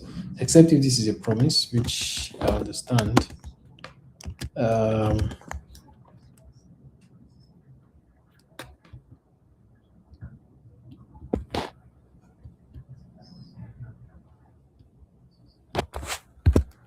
Okay, you know what? I'm not doing this. We have less time. So I'm just going to undo everything, comment it out. As it works for now, we can always modify later on. So this is 10 to 64 for the slider. The feed domain is what I'm trying to understand. If I go to the text tool, the feed domain, which is this, is 10 and 64. So which means it gets the proper value from here. My challenge now is why is it not using it when we automatically trigger that? The slider value is coming from here. The main value is that. The default value is the value. And the value is what you pass to the key for that particular default. So, and the value is coming from the properties being passed here. We have the new properties field.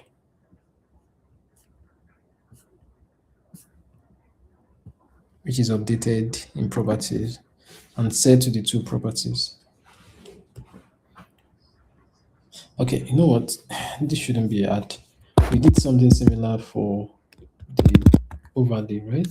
I'm just going to pick the same thing I did for the overlay like this, come back here, paste it in this portion of the code, and pass it as a value. So instead of text color, it's going to be text size. Why did I even copy this? Let me just literally text size there. So paste this here, yeah, and use the text size instead as the value for this guy. But I'm skeptical because this value here works. So that's not the value. That's not the problem. So, all right, but yeah, this because this works. The text works. It shows me 32 pixels, but the slider just refuses to pick it for whatever reason it decided not to pick it. So for the text, let's see 30. So it works now. If I go to freehand, I select this ellipsis. Ellipsis is 9. Arrow is 4. Rectangle. Oh, so I can't do this because everything is going to be using the texts. Oh no! I get that now. So this is not doable. Yeah, we need to use the value because it gets the value for the actual key we are using, which is fair. That's very correct. That's very correct.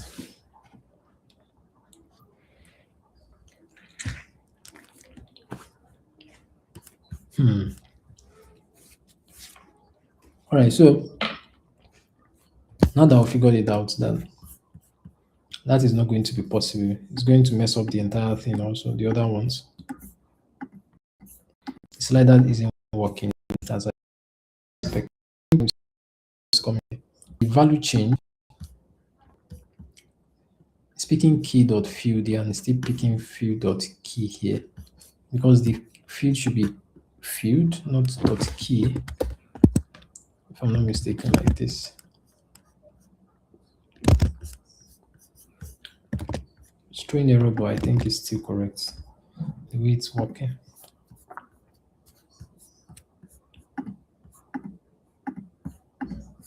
Okay, now we just talk. Yeah.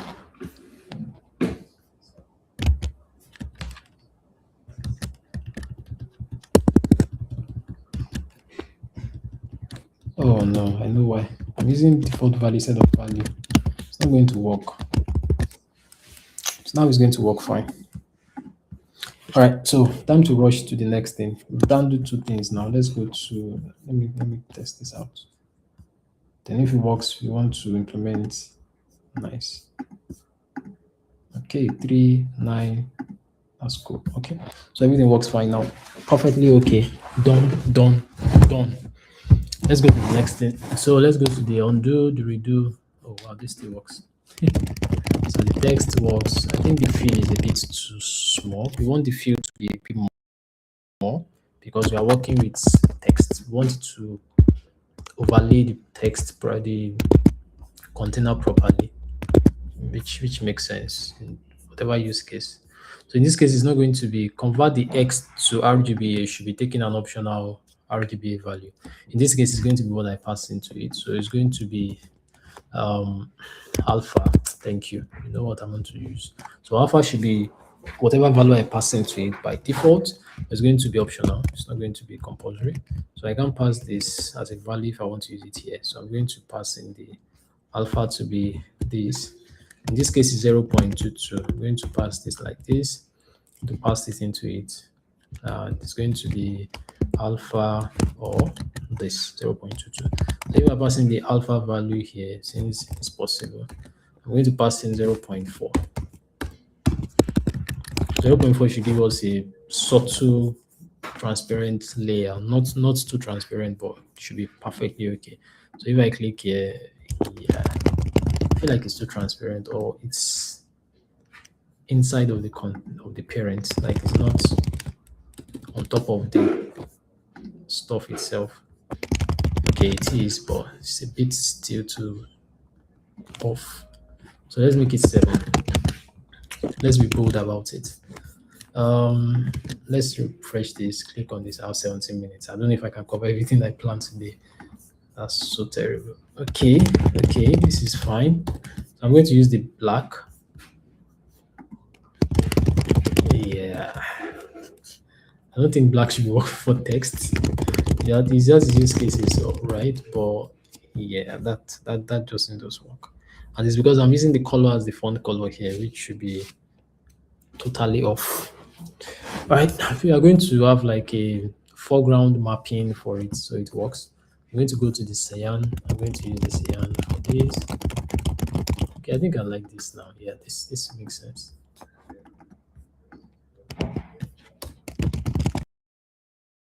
This is not perfect, but at least it works. It gives us a sense of, oh yeah, this is good vibe.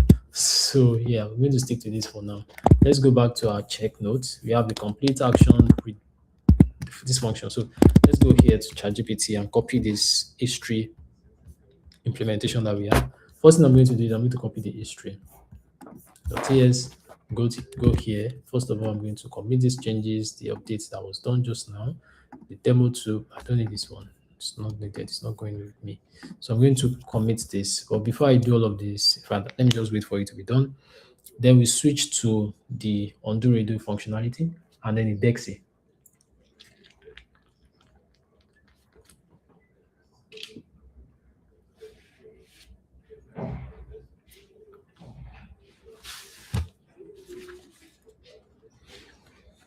All right, so yeah, that's done. So commit this. Now I'm going to go back to the engine. I'm going to create history for the engine. History.ts, don't add it yet, I'll add it myself. Paste the value, the file. But no annotation is not from there, so I'm going to import annotation because it's going to throw an error. I'm going to import annotation directly myself from the right import. I'll go back here, and then next thing I'm going to do is I'm going to, when history is recorded, do all of this. So in the annotation engine now, going back to the code base, annotation engine is going to be basically from history, add the state and all. So first thing I'm going to start with is the state, the import we handle ourselves. I'm just going to call it history something, text editing history or something. I don't know.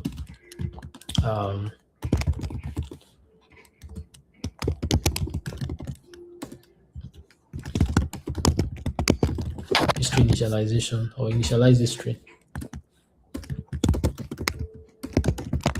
because we are initializing it actually. So we're doing that. So the next thing we do is we initialize, oh yeah, add the state actually, initialize history, add history state. So the next thing is we go to this place, initialize history constructor, which is where the history is being initialized itself. But we already know we have a constructor, so we cannot override the constructor. And the constructor does a lot of things already. So we add history state, right? This is probably the best way. Add history state. So what we need to do is get this. We have the canvas, right? Let's look at the changes. We have the context, which is the canvas context. We have the check for the context. So before the bind, we need to add the history.push, which is the initial state.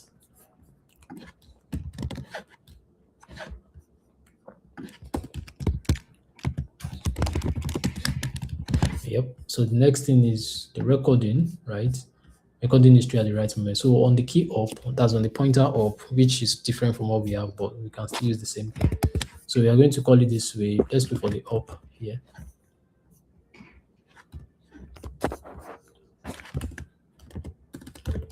We have ours is called on up, not up. So I'm going to go to on up. So it's saying that when we get to the on up, actually, that's when we want to add. It means if the selection, the annotation, as if selection annotation history.push before the selection happens, which is literally in this function, right? So before the selection happens, we want to push the history to it, and you can see that it automatically returns. So before the selection happens, the same thing. So we are going to do the same thing for the history.push if those exist, right? So if in the A, we can see we have something like that. So if annotation.push A, which is here, you can see this annotation added, then we have to add the history.push. So if the annotation is added truly is when it's the only time to it. If it doesn't get added, then do not apply to this. Push only when the annotation is modified. That's so I'm just changing the positioning before the redraw happens. So the redraw happens at the end of this place, as you can see here too. So it happens here, and we want to push only when the annotation is added as well. That's perfect. So the next thing is you want to move or resize. So when we are moving or resizing, the same thing happens on the pop on the pointer on up.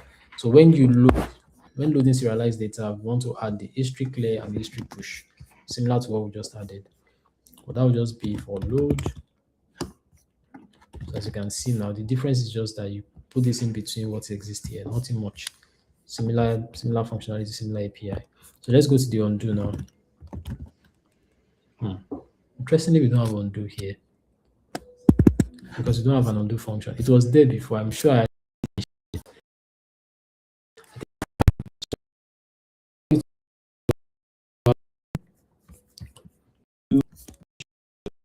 extremely sure we had that function because I added function begin. Adding the undo and the redo functions. So it's going to do this annotation the previous, annotation the next, then it's going to redraw draw what we have. So I'm just going to undo this and add it to the end of the page. I'm going to call it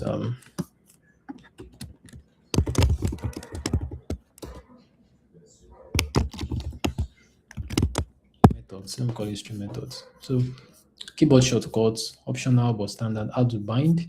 So we have the bind. We're almost like 10 minutes into the whole thing.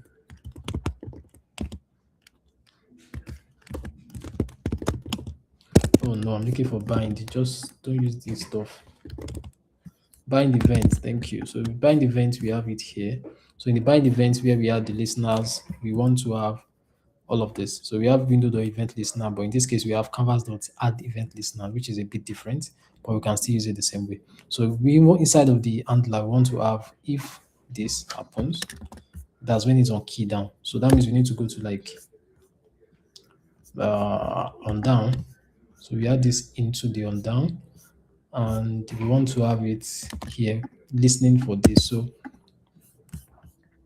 yeah, so if it is inside of that, this dot redo, this dot undo should happen.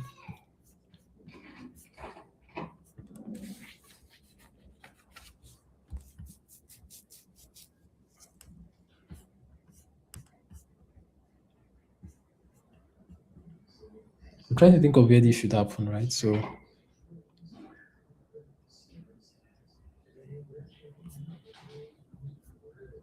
okay, you know what? Let's put this at the beginning because we need that here.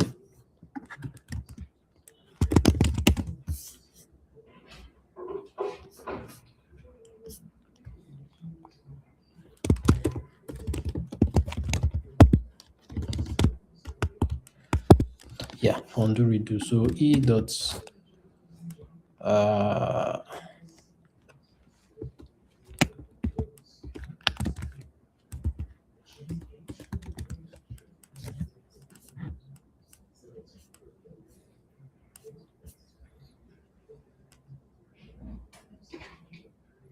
okay, I think something has changed there. The way they call this key before is no longer the same.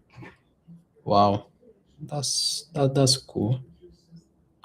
So how do I know which one is Z? How do I select that?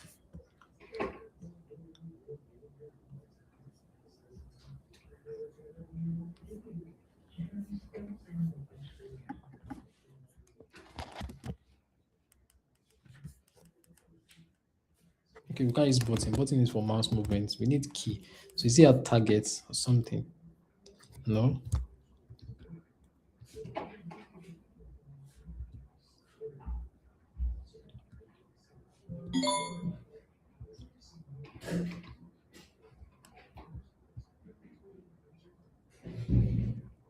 How do we get the key?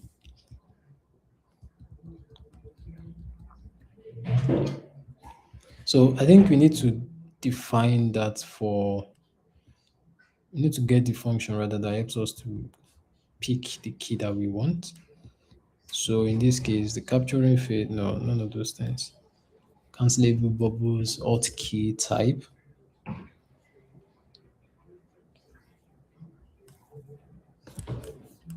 Wow. I didn't know this was changed. So yeah, this is going to be commented out for now. I barely have 7 minutes to get this done. We've not even done Dixie yet, not installed it. So if you have this should be fine. So we are done. That was the last thing. So next thing to do is go and install Dixie. I want Dixie to work like 100%. So we need to go and install the Dixie, get the quick reference, pick the quick reference, pick what we need to install it. Here's installation.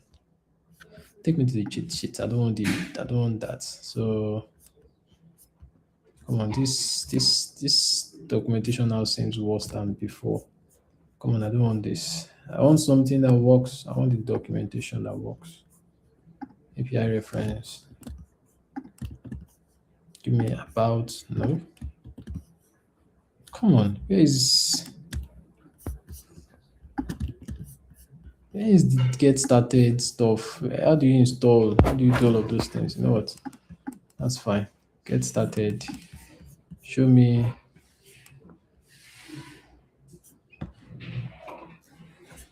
There's even no way to install. What happened to this documentation? This just became terrible. Oh no. Let's see. I might need to review this website. This is terrible.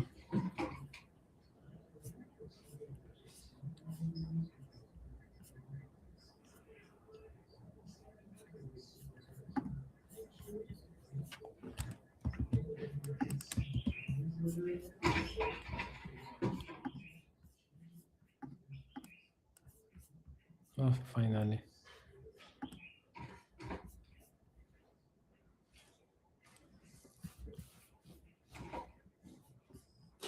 Okay, but crazy thing, we're not using React hooks, I guess. I don't know. But Dixie is what we want to use. So I'm going to say, okay, so we have all of this stored for the history. Let's just test it out first of all. This is going to be a large page to render. Yeah, so it was even faster than I thought. That's cool. That means our build is fast. Our work is quite cool. So let's see. When I click on the text and I add it to it like this, why does it like this bad? Oh no. The undo functionality we implemented is lagging the page, lagging our font. Let's try it here.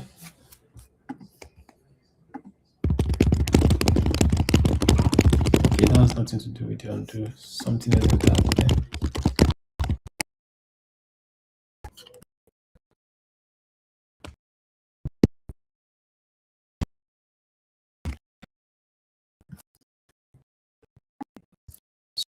Do with the font. If I undo this, does it work? It still doesn't work.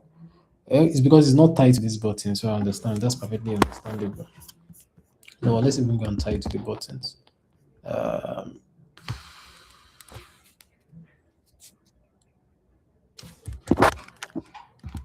Where's the toolbar? No, it's not in the toolbar, it's in the component. Yep. Because the toolbar is here, then we have the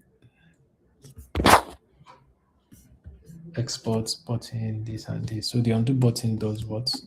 And where is it coming from? So it's setting the screen and the index. So we don't need all of this. We basically just need the engine rev.current.undo. That's it. So just undo this. And same thing applies to this. Engine rev.current.undo. And yeah, we should be good. So we just comment this out. We don't need this. We don't need this. It wasn't working before. We are not losing any functionality. All right, so let's see what we can do before we wrap up this particular aspect. So this is what the extension looks like now. You can create annotations and they all maintain their different states, different colors. Text has the cyan, the freehand has the yellow, the ellipses also have the yellow, the rectangle has the green color with different width. So that means they preserve their state and I can move it if I want to. So for the text, let's see. Do we still have that working? Can I undo now? Nope, still not working. All right, that's fine. We'll come back to it. We have it implemented. We just need to make sure it works. Currently, it doesn't work, which is super fine. But it should, because okay, that's fine. We'll work on that. We'll touch on it. All right. Next thing, implement Dexy.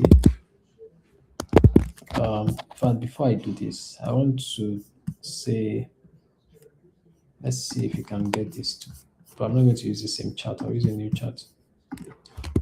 So I have an history implementation added to this code base, but it seems it's not working when I try it from the extent. When I try it out, when I click the redo and undo buttons, can you debug and tell how to resolve this? So that's just a question you should pick up. I think the reason why it's not working is because it's not properly refreshed. Let's just to be on the safe side, I'll refresh the page and then try it again. Go to text, paste something here. Go to the rectangle, draw something small. Go to the ellipse, draw something like this. Go to the freehand, write something here. Then undo. Nah, it's still the same thing. Doesn't even undo or redo once. So yeah, still the same thing. That has nothing to do with my code then. So this is we analyze it. It says looking at this and this. I've analyzed the code base of five several issues with the history, causing redo not to work, conflicting history implementation. There are two different history systems running simultaneously, each history stack in history and the component level history state in this. This is unused and conflicting. So yeah, we have one truly. Yeah, which is one I'm already I've modified now. So it should not affect it because I've commented it out.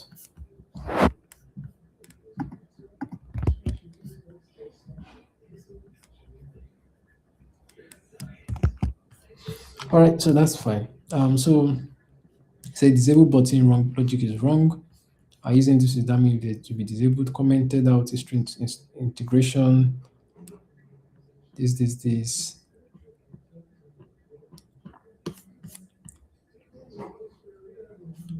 Fix the undo button logic. This one, ensure proper integration, clean up and optimize, modify the stack to call this method. All right, so let's complete this. Proceed with this method. This fixes. So it's going to proceed with the fixes, but before I finish with this, I need to install Dexy. Like it needs to be done today. This has to be done today. So I'm going to go install it myself. I'm going to add it here, not using yarn, using PMPN. So yeah, so install this, add it to it. The same thing applies to the React hook. So the React hook is just something you use for, oh, this 3.2. Yeah, I think that was the last one they released. Yeah. So the hook here is just what you use to like interact with Dexy, but using like React hooks, easily like use query and all of those things. There's something called use query, use live query. Yeah, this is one of the hook you can use. So it's more like if you're familiar with things like convex. Now this is how it works too. But the idea is in this case, you can easily just render stuff as it comes from an external source. It listens to it and then automatically just retrigger this kind of. It's like in real time, which is what we expect it to work. How we expect it to work though. So let's see if I can. Yeah, so use live query can be explained like this. It's observe the result of a promise returning function that queries Dexy. In contrast to just execute it imperatively. It's highly composable as you can call other functions that query Dexy and compute a result based on the outcome. So it's just something that listens and reacts automatically on those responses. It's cool, but I don't think we need that for our use case.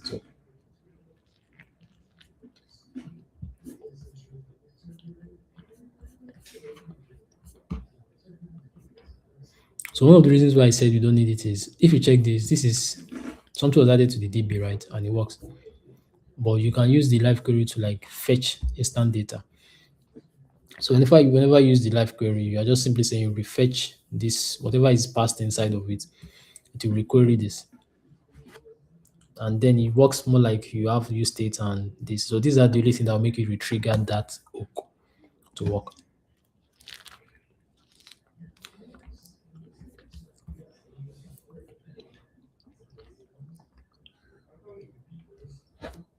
So I hope this makes sense. So we've overshot our time by 3 minutes. Let's see what we can do in the next 10 minutes if we can resolve this.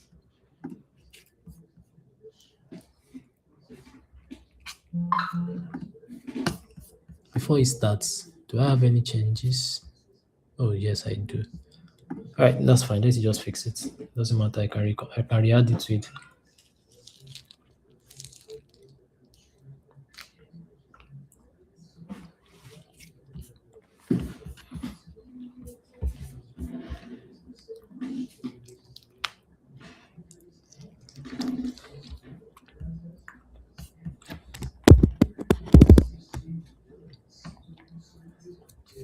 Right, so I'm going to copy this.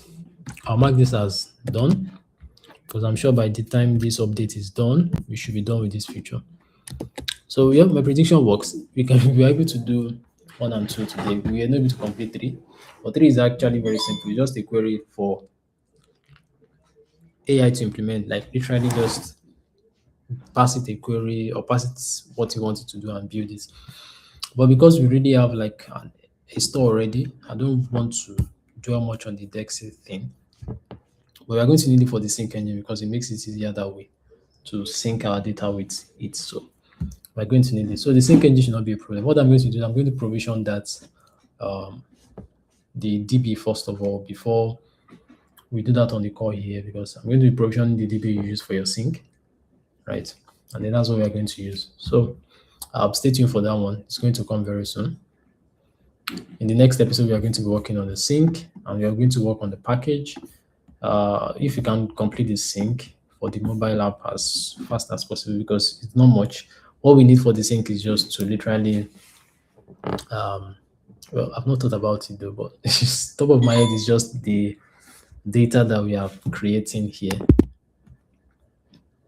Data that we create at this point is what we are syncing to the DB. So let's say the arrow, rectangle, ellipse, this and this, but this is not what we are syncing actually.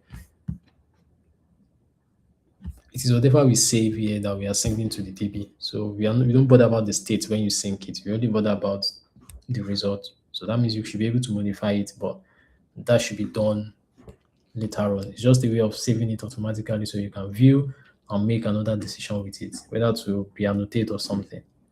But that's just the idea.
So I think we are good to go. Let's test it out. Hopefully, so we can do that in our next episode. Then remember we've not done the save too, but the save is what we depend on. Is what the sync engine depends on. So when we save, we want to save it locally to Dexy. So Dexy needs to understand what this is meant to do. So we are not just using Dexy because we want to use it. It's because we have a reason to use it. So whenever we implement the save functionality and the export, meaning whatever we have on the screen and the diagram, we save it and we export it. We want to create it in a not just in local storage now, but in Dexy. So the moment we save it in Dexy, we save it in Dexy and we save it to the sync database as well. So it's accessible externally um from the extension itself. But that can be opt-in. It's something you want. If you want it in such a way that do not sync my data. We are not going to sync it. It's just going to be configurable. So we can have that. It's just a switch. It's just a flip of a button for that to work. It's not really difficult to do.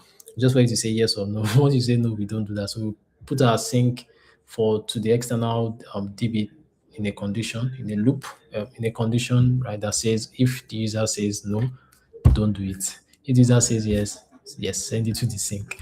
So that's what we are trying to implement. So I'm going to refresh this and perform the last test, last major test for today. So this works. Can we undo this now? Undo still doesn't work. So that means it doesn't even write. But it feels like it works because now there are different states. You can see the undo. Oh, it's gone. I think it leaves. You know what? I'm going to try that. I'm not sure. So let's try it again. Let me move this. So I'm going to undo this. Then let me move this. Let me do something else. I think if I do something else, then it works. Let me undo this. Undo this. Oh, it works. Oh, it works. So yes, it works. You can see now. So it works. So finally it works. So that means we have undo redo functionality working, and it takes, yeah, it works. Yes. Finally we have been able to complete this. So that makes a lot of sense. Yeah, but I feel like it handles it not perfectly well, but I think it works, right? It just the way we look at it. Yeah, it does. It does, except for this. That doesn't work, but that's fine. So what we need to do is we need to create a context for all our new implementations that should contain things like delete, change color and stuff, but it's just going to be delete. Like the context will just be delete.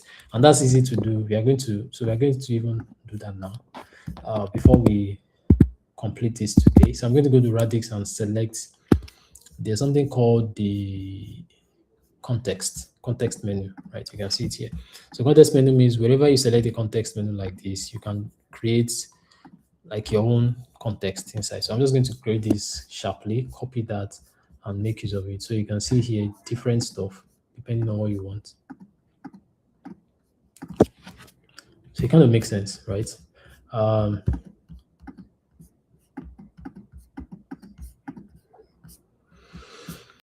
So yeah, let me just copy this, but I'll copy it. And we are going to wrap this context to whatever we create. So if I create an ellipse, I want to wrap it inside. If I create this, so how do we do that? We go to the component, which is the annotation engine component, and we basically just wrap. But before we do that, I want to do this. I want to commit this. So we already have the text canvas overlay, if I'm not mistaken. Oh no, ran out of memory. Oh no. Okay, let's do the last thing before this crashes on me because it's about to crash. I can tell it's about to crash. Run out of memory. How do you run out of memory? I'm not even running that much of stuffs. Okay, yeah, I'm running some things, but it's not that much. All right, so before this crashes on me, like I said, we already have the text canvas overlay, but it's not we've not pushed it, so we need to push that. So I'm just going to say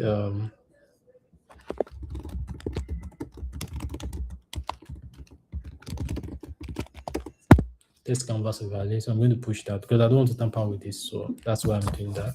So push that literally. That should create a pull request for it. So we can go here and create a pull request for, you can see here, implement text canvas overlay. So we go to the last commit, which was like 28 minutes ago for the last change we made. I'm going to paste this, which is the last commit message here as a description. I don't want to generate because it takes AI credits. Try not to use my AI credit for that. I understand. But then that's basically what we do. So create a pull request for this. And successfully done the text canvas overlay because it works. We've seen it works. So the next thing is I'm going to merge these pull requests because it works. So we are at pull request number 11. So let's create the 12th one. The 12th one is about the history, right? The undo, redo implementation. So going to the new branch, I'm going to create a new one, redo, undo, redo functionality. So I'm going to add all of this to it. Remember we installed Dexy, that's why we have PNPM and this here. So toolbar, I don't need the toolbar. Like I said, it's going to remain the same. First of all, I'm going to add this to VCS. Please don't tell me you crashed and you can't commit. You cannot run VCS. Oh no, it's taking time to load. Checking out is even taking time. Oh no. All right, I know why, because memory is full, like I said. So we're going to close this. Going to, so everything I've done might not really work as I expect, but I know this is done. It's merged. This does not depend on it. It depends on GitHub. I can confirm that from here. Yeah, it's done. So I can also check this out within the mini window that was opened and still canvas this before we save. Yeah, you can see it still works fine. So you can still freehand this and say, wow, it still works. So yeah, this makes sense. So going back to this doesn't work. It's not going to work, I'm sure. So I'm going to close this. Just pray it doesn't corrupt anything here right now. You know what? I just do this from here. It's not going to stop me from doing this from here. So I'm going to say git add history .es. Oh no.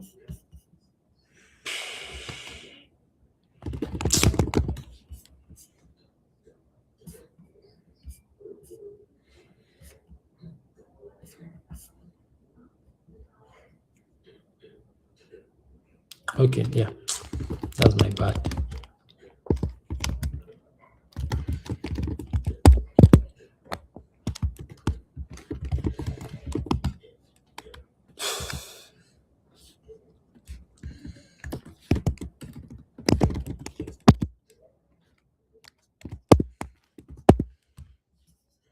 So once that is added, it automatically becomes part of this. You can see it's still holding a copy here, but that's not my issue right now.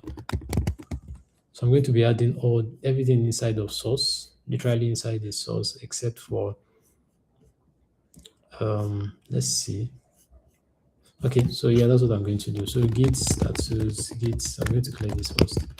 Git add everything inside of source, but except for this. So let me see what is in engine. I have this in engine, this in component. So I'm just going to say add this.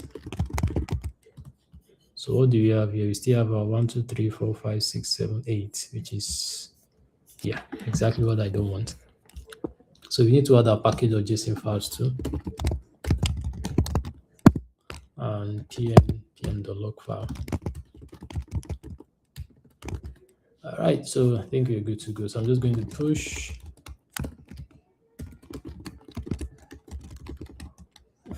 implement.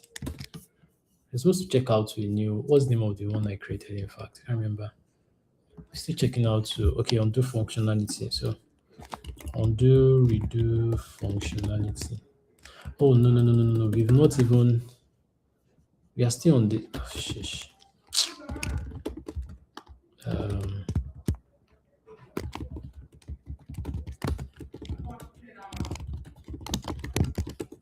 So this is the new branch, git push origin.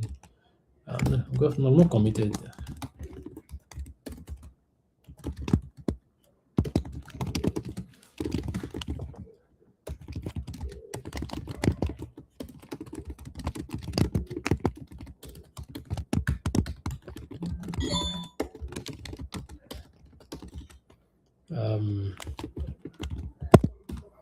So once I push this, yeah. So why you refuse to work? Don't even work. I'm done with it already. So I have 1, 2, 3, 4, 5, 6, 7, 8. So those are the files I don't want to use. So I'm going to go back and start this because I want to test one last thing before I wrap up this video. I want to use the context menu like I said. So I'm going to the canvas, which is the annotation engine here. So where do you have the canvas? We have the toolbar where I hope that wasn't removed again. Where's it? Okay, yeah, this is it. So we have the toolbar here. That's fine. So because the toolbar here, this is the canvas. We have the canvas container. So the canvas is this guy here. You see this gray color we have here is what we always have for our. Is what we always have as a border for this. So that means we are at the right place. So what I'm going to do is wrap the entire thing, which is this thing, in but not this actually, because we don't want this to be the one we wrap in the canvas. So remember, we create a different canvas every single time, and we use that instead. Wow. Okay. So what we need to do here is we need to add that every canvas we create. Oh, this is not as easy as I thought it's going to be. Just adding it like that.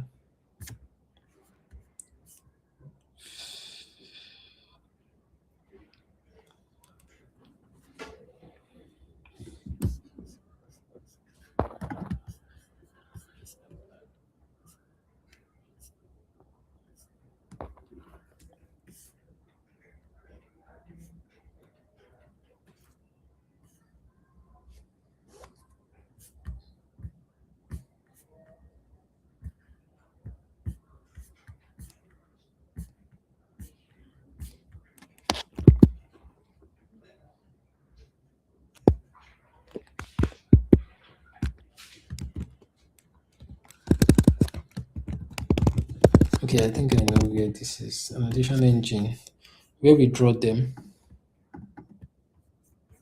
Oh, we don't need this. So where we're drawing this, we draw in redraw, and redraw should not draw undo now. Draw preview annotation if drawing, draw completed annotation, which is render annotation.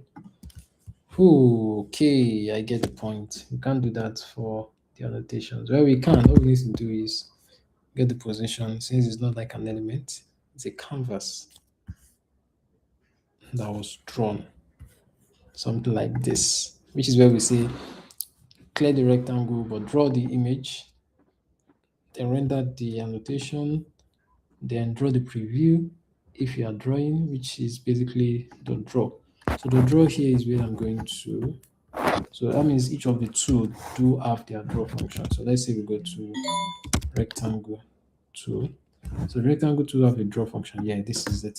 So this creates a normalized rectangle first of all, which is just a function that we have here, which creates the rectangle for the ellipses, the draw, then fill the style, fill the rectangle. Okay, that makes sense. So how do we add that thing to it now? Because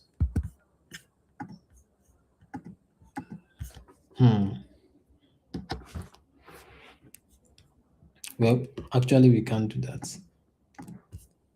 So we can use Radix context to implement this context menu because it doesn't have a context. It's just okay. So this is just the canvas.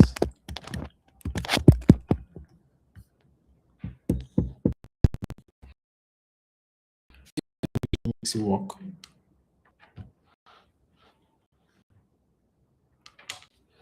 All right, so that can work. Yeah. So that was for today, guys. Now that we've gotten everything to work, so let's really see this and the progress we've made so far. So we can't add the context menu thing yet. Okay. As you can see, this is the entire Radix page. It's a lot of stuff, but I was able to successfully get it. So we have the rectangle here with green. So we can mark it and say, oh, yeah, this is the context menu. Something is wrong. It lags now when we draw. I think it has to do with the history that we implemented, but like see how long it takes to draw. All right, so this is that. And if I undo this, it should automatically remove this too. If I undo this, it should remove this, as you can see. So that works. So the undo is not perfect yet, but I think it's one causing the lag in rendering. But aside from that, it works perfectly well.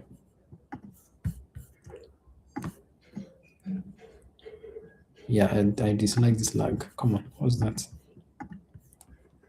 I understand the page might be large, but it doesn't warrant us to have that much lag.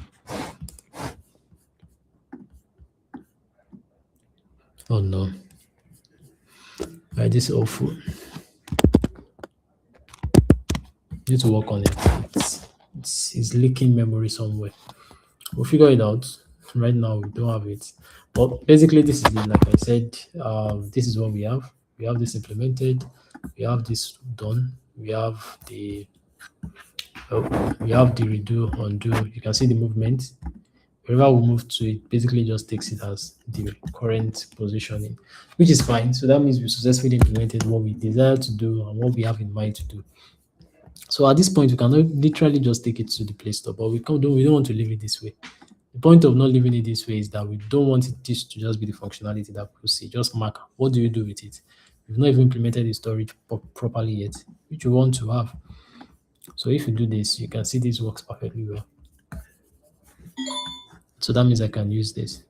And then if I undo this, so the undo state is not properly working because the stack and the whole thing, like I said, is a stack-based implementation. You're just pushing the state of whatever you've drawn into the stack and then you pop it up when it's done. So that means for every draw we make, it creates a solution for it. It creates a store for it in memory, which is not what we want at the end of the day. So this will be the end of today's episode. Today is just been to help us understand, just to build what we want to, which is the action features and the text annotation feature. And we successfully done both.